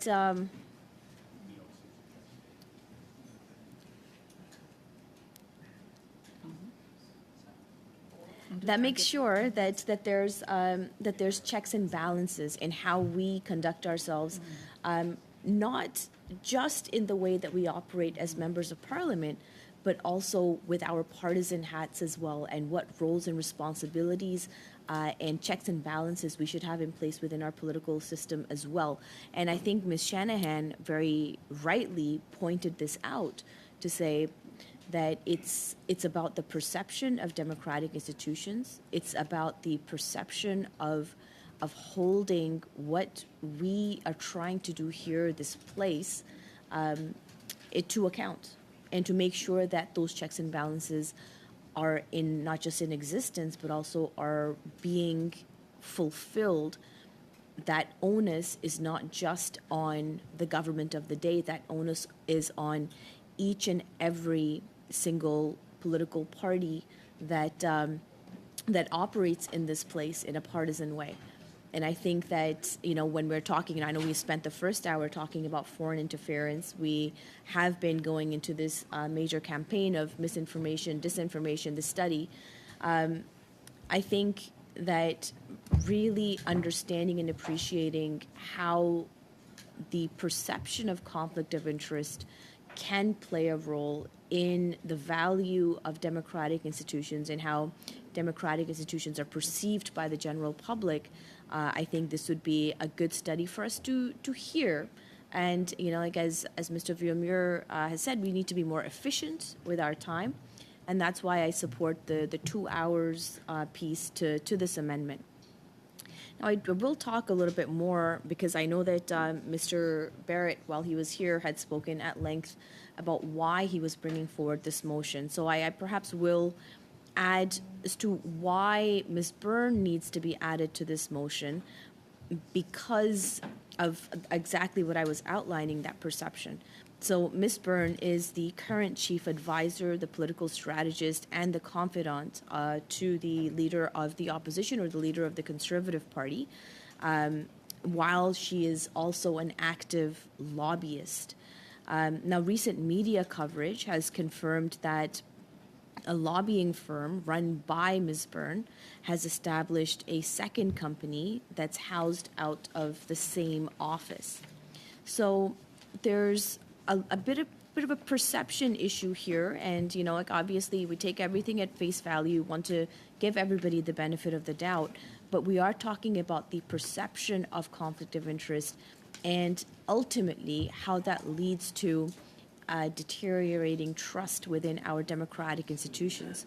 So it would appear that Ms. Byrne's firm is actively lobbying at the federal level, and that includes current Conservative members of Parliament, while she's taking steps to hide that activity. And that is what has been reported in the media. So all of my information is coming from open source, from what has been reported in our news. So as I was saying, this raises some serious questions as to what extent Ms. Byrne is personally involved in that federal lobbying piece, and whether or not she's in compliance with the laws that are related to ethics and with lobbying in this country. And I think that as we're kind of drawing parallels here, we need to have a broader picture, a broader understanding of how we can amend our rules and regulations to ensure that this kind of perception of conflict does not occur. So I think that with this amendment makes this motion very balanced. It removes the partisanship from this motion to talk about a very serious issue. And I will park my comments there, Chair. And I do want to support this motion, and I think that the more we can do to ensure that the partisanship is taken out, I think the better we will be in a position to ensure that democratic values and that perception of conflict of interest does not exist, regardless of hyper-partisanship from whichever party it comes from. Thank you, Chair. I'll leave my comments here for now, but I do reserve the right to get back on that list. Thanks, Chair. Ms. Khalid, I'm going to go to Mr. Caputo next on the amendment, followed by Ms. Shanahan and Mr. Fisher. Go ahead, Mr. Caputo. Well, thank you. I really appreciated Ms. Khalid's soliloquy about partisanship and hyper-partisanship, because it is against that backdrop that I'm really happy to move an amendment that would read as follows. I have sent it to the clerk, and it would clean up a lot of the language, and it would state as follows: that pursuant to Standing Order 108, Sub 1, Sub A, the committee call upon Mark Carney, Guratan Singh, and Jenny Byrne to testify before the committee for 2 hours each within 14 calendar days of the adoption of this motion. So if we want to... Hang on, Mr. Caputo. So you're proposing to strike the preamble Yes. of the motion and just deal directly with the motion, and now you're adding as a sub-amendment Mr. Guratan Singh, because we've already had amendment moved to include Ms. Byrne. The main motion was to, so you're adding as This would be a sub-amendment, I guess, a or sub-amendment. an amendment to the sub-amendment. I apologize to the interpreters. I just hit the microphone. Just give me a second, please. Okay. And sorry, that would be with respect to... Oh, sorry. Oh, did he? Okay. It's one for Mark Carney. Do you guys don't have anybody from the block? You just make everything. Their optimal is slacking. Right in the back. And his links to the tobacco industry.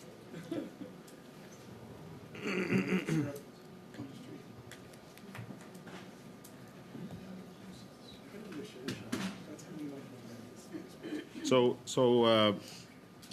Mr. Caputo, we've dealt with this before at committee, and the clerk just reminded me of this. We're currently on an amendment that includes Ms. Byrne. What I'd like to do is to dispose of that amendment, and then rather than you propose a sub-amendment, to come back with another amendment that would include, whatever happens with the amendment, to have you come back and propose an amendment that would include Mr. Singh, which I heard you say. So rather than accept that as a sub-amendment, I'm going to give you an opportunity, once this amendment is disposed of, to come back and deal with it as an amendment to the motion as amended, if that provides any clarity. Okay? Okay, Mr. Williamson, I'll put you on the list. I'll yield my time to Mr. Williamson here. I've got a list. So, but I am going to come. I will come back to you, Mr. Caputo, when the time is right. I've got Ms. Shanahan, Fisher, and then Mr. Fisher, and then Mr. Williamson. Go ahead, Ms. Shanahan. A point of order. Sorry. Go ahead. Point of order. I think some clarification needed from Ms. Khalid, who had said she reserves the right to be added to the list. That's not quite clear. She'd like to be added to the list, and I think you need to seek that, because Ms. Khalid and I have had a disagreement on another committee about her. Not at all. You are a generic. I'm going to stop both of you right now. I try to the best of my ability to see who is who's raising their hand, who wants to intervene, and have some discussion on this. And so we're going to maintain that same standard. So I've got Ms. Shanahan, Mr. Fisher, and then Mr. Williamson on the list. Go ahead, Ms. Shanahan. On the amendment, please. On the amendment, yeah, on my amendment, thank you. Because I did want to add something to just to clarify, because we hear a lot of pejorative language being used when people's names are used in motions and amendments, and that's not what I'm about. And I want to make it very clear, I do not know Ms. Byrne. I may have met her briefly in a progressive conservative leadership convention back in the 70s. Or yes, it could be. No, probably. I think she's a little younger than I am. But when I moved in those circles, but I do not know her personally, and I am not someone that would ever approve or be party to the kind of denigration that I have seen other members partake of when they talk about members of the public, whether or not they are advisors or linked to any particular party or what have you. And so that's all the only comment that I wanted to make there, Chair. Thank you. Okay, wonderful. Mr. Fisher, go ahead. On the amendment, please. And thank you. And I was grasping for the thought I had when I was speaking last time on the amendment, and I just wanted to touch on my thoughts on that. You know, the Conservatives have voted against every effort to do whatever we could in the House of Commons to reduce grocery prices. And then the connection of Ms. Byrne to Loblaws makes it a question that I certainly would love to ask of her. So again, going back to my comments earlier, I would support the amendment, and that's all. Okay, on the amendment, Mr. Williamson, please. Thank you. With your ruling recognize, I'd like to move an amendment to the amendment. Then this is largely to both remove the description of both individuals, so we just really get down to the core of what we're debating here, which I think members would. I hope members would agree is where we're trying to get. I move that we strike what is on offer, and that and we debate that pursuant to Standing Order 1081A, the committee call upon Mark Carney and Jenny Byrne to testify before the committee for 2 hours each within 14 calendar days of the adoption of this motion. So I think you'll find that's in order. It just clarifies it clarifies what is in fact we are debating without additional language, additional baggage that I think both sides are struggling with. So we have a clean motion that really gets to the heart of what we're debating here. It does not take away from either the motion or the amendment to the motion, but wraps it up, shortens it, and cleans it up.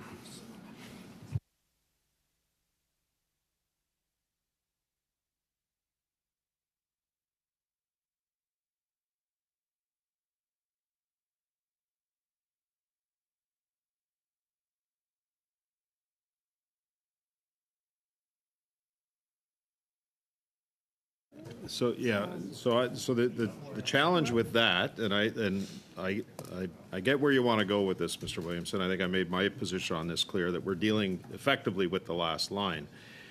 But part of the amendment that we're dealing with is the description or the addition to the preamble over and above what the main motion is. You understand what I'm saying? So the amendment that was proposed starts after a 6-month high. So we're dealing with an amendment that has 3 paragraphs in it, and then the addition of Ms. Byrne in the last part of that motion. So the challenge for you in proposing that is that it doesn't reflect accurately what you're wanting to do. So that's why my suggestion is that we dispose of the amendment. We can continue to have debate on this, and then come back, and if it's the will of the members to delete the preambles and just deal with the heart of what this motion is all about and what the amendment potentially is all about, then we can look to add to that amendment, which includes deletion of the preamble. Okay, so you're only dealing with half the issue right now. That's the problem. You're not dealing with the top half, which was moved in the main motion. You're dealing with the second half, which was moved in the amendment. Okay, so I appreciate where you're going with this. I don't have any other speakers on the list. So I am going to move to the amendment. Do we have consensus on the amendment? Okay, so we got consensus. Mr., you want votes? Yeah, that's Okay. recorded. So on the amendment, on the amendment, we're going to move to the clerk now to take the roll on the amendment, which everybody has clearly established, to add Ms. Byrne, notwithstanding all the preamble, 2 hours, 14 calendar days. Go ahead, Madam Clerk, on the roll. So the vote is on the amendment moved by Ms. Shanahan. Mr. Baines, Yes. Mr. Fisher, Oui. Mr. Housewater, Yes. Ms. Khalid, Yes. Ms. Shanahan, Yes. Mr. Williamson, No. Mr. Caputo. No. Mr. Cooper, No. You don't want to be on the list. Monsieur Simard, Oui. Mr. Green, Yeah, I'm going to support this.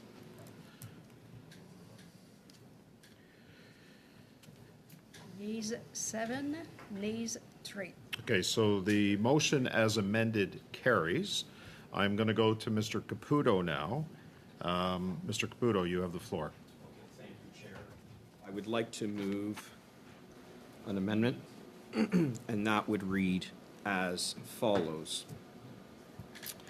That pursuant to Standing Order 108 sub 1 sub A, the committee call upon Mark Carney to testify before the committee for 2 hours, and Jenny Byrne and Guratan Singh to testify before the committee for 1 hour, each within 14 calendar days of the adoption of this motion.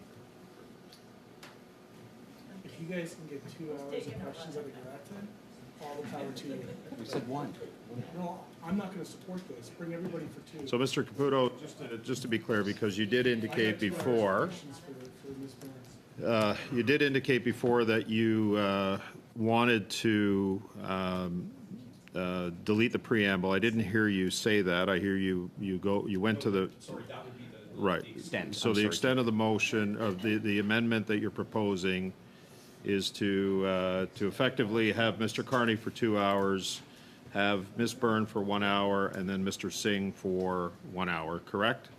That's, and you're looking to delete the preamble, correct? Yes, that's Okay. correct. All right. Mr. Chair, just a point of order. Is that even in order? I'm, just, give me a second here. I'm going to Thank you. discuss this with the clerk, but. Thank you. Hang on a sec, please.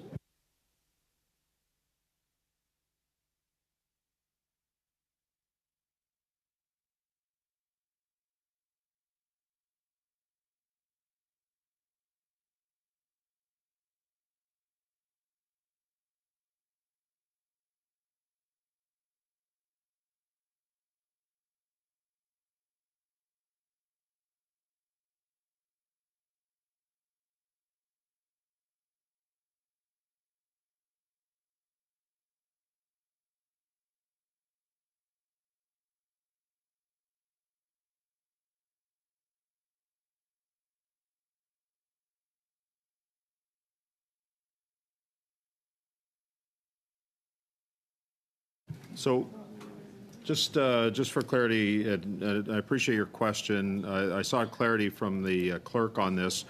It's my opinion that the amendment would be in order because he's adding another to the witness list, and he's dealing with time. So, in my view, that the amendment is in order as proposed by Mr. Caputo. So, on the amendment proposed by Mr. Caputo.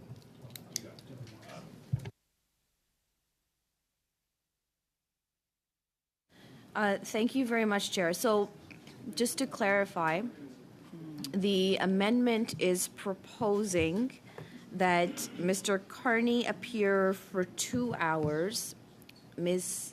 Byrne, who was in the original amendment, or the amended motion slated to appear for 2 hours now appear for 1 hour, and that Mr. Singh, who we don't really know where he fits in within the context of this motion, should also appear for 1 hour. Now, I'm not really sure why there's a differentiation within the different times assigned to the proposed witnesses. I also don't see any justification as to why Mr. Singh should appear, and I don't think that any argument has been made as to how he fits within the narrative of Mr. Kearney, Ms. Byrne.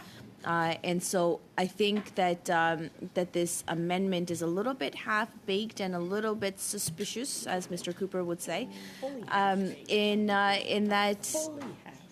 that we don't know why there's a differentiation, and we don't know why this extra name is being added without any context as to why it's being added. So I, Chair, would really appreciate some clarity from the mover of the amendment, and if I can get back onto the floor once we've had clarity, that would be great. I do have a list, but if I'm going to go to Mr. Cooper and then Ms. Shanahan after that. But Mr. Cooper, you had your hand up on the amendment? On the amendment, I'd like to move a sub-amendment but I understand your previous ruling. Yeah. But it would be very simply to remove Gurtan Singh. Yeah. So remove the provision for him to appear, and it would leave the balance of the amendment intact, namely that Mr. Kearney would appear for 2 hours and Ms. Byrne for 1 hour. Okay, that's again. I'm gonna deal. Pardon, Monsieur le Président. Sans texte, simplement avec la. Sorry, it's very difficult to follow. Je sais. It's hard for me as well, Mr. Simard. We're talking about an amendment, and we're adding a sub-amendment to the amendment.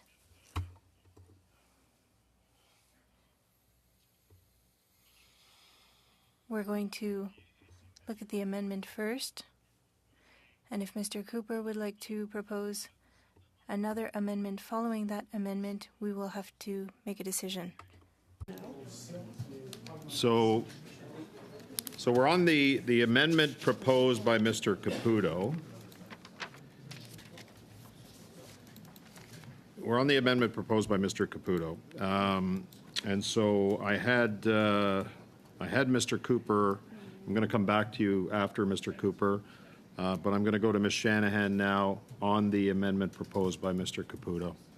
Ms. Shanahan, go ahead. OK, justement, je suis contente là, quand même de.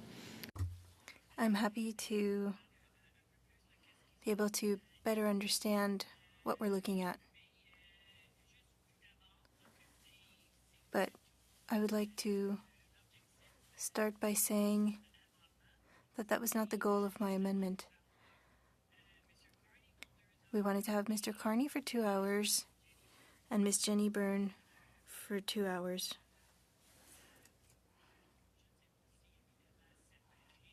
I'm not sure if they should be together or separate.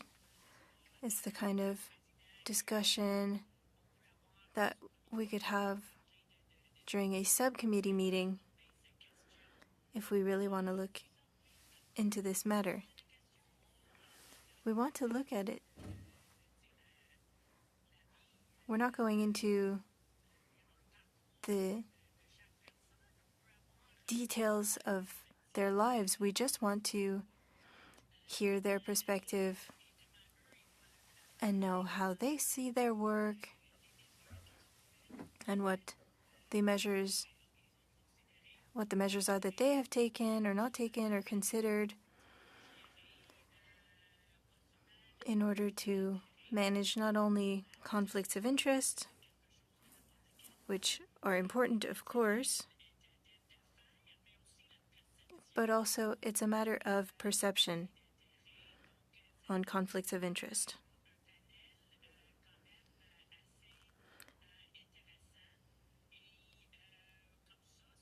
it could be quite interesting. We could have both witnesses for 2 hours.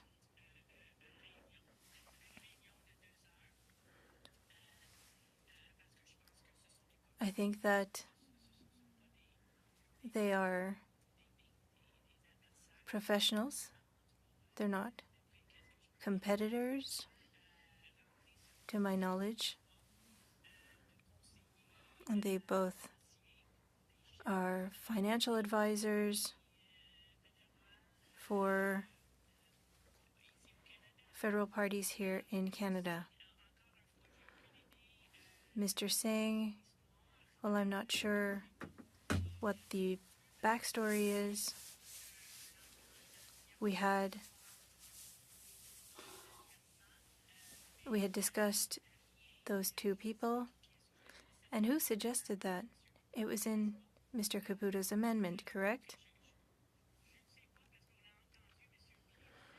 We heard from Mr. Williamson that he wanted to get rid of the preamble that spoke to the backgrounds of the two witnesses, but now there wouldn't be anything on Mr. Singh. So I'm not sure what's going on there. And I would also like to share the frustration of my colleague, Mr. Simard, that we're dealing with amendments and sub-amendments ad nauseum. And the chair can give us time and perhaps suggest that we talk to each other in order to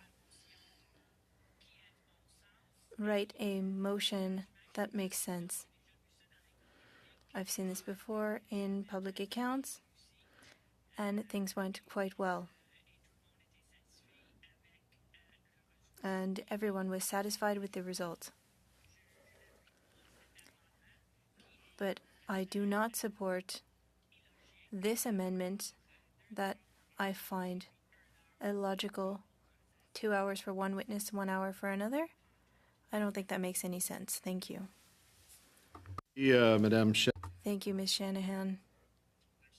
On the amendment is Mr. Caputo. Go ahead. Could I just have a point of order before you go to Mr. Caputo? Go ahead, point of order. So at 6:21, we received a notice of motion as presumably as amended by either Mr. Williamson or Mr. Caputo or Mr. Cooper. I'm not sure which, but it strictly strikes everything out, and I don't remember Mr. Caputo saying that. I do remember Mr. Williamson saying that, but I don't remember Mr. Cooper saying that. So are we suggesting that now all of the preamble is gone based on the email we just got at 6:21? Well, we haven't disposed of Mr. Caputo's amendment yet. I think what was sent to you was a proposal, what reflects accurately what Mr. Caputo's amendment was, and that is to delete the entirety of the preamble and then just deal with that last line that's there. That's what we're on right now. So effectively what we're on right now is Carney for 2 hours, Byrne for 1, Singh for 1, 14-day calendar days. That's the amendment that we're on right now. The preamble's all gone. He proposed to delete the preamble. I don't remember that. Yeah, Okay. well, I know Mr. Williamson brought it up, Right. but I know Mr. Caputo did bring it up as well, Mr. Okay, Fisher. so the motion that's on the floor right now is Mr. Caputo's, not Mr. Williamson's. The motion that's on the floor right now, or the amendment that's on the floor right now, is that delete the entirety of the preamble. Okay.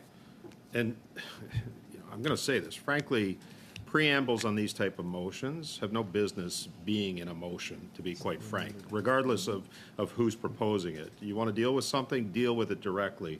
But what we're dealing with on the amendment is that pursuant to Standing Order 108-1A, the committee call upon Mark Carney for 2 hours, as well as Guratan Singh and Jenny Byrne for 1 hour each to testify before the committee within 14 calendar days of the adoption of this motion. That's the amendment that we're dealing with right now. The preamble is proposed to be gone. Mr. Caputo, you have the floor. Does that clarify that for you, Mr. Fisher? That's not what I understood, but I got the clarification I was seeking. Thank you. Simplement. Attends, appel de règlement. Juste pour être Point of order. You did not add Mr. Singh. I didn't hear that in the translation, or in the interpretation, rather. If Mr. Singh is in it, in the amendment, Mr. Singh would be in the motion for 1 hour. C'est correct, Monsieur Simard? Okay. Mr. Barrett, on a point of order, I assume, or no debate? Point of order? No, on that point of order, Chair. The text that Mr. Fisher references with the text that Mr. Fisher references, was that, what form did that take in its circulation? So I'm rejoining after having been in the House dealing with the Speaker's ruling on the last report that you tabled from the committee. But so I haven't been sending them out.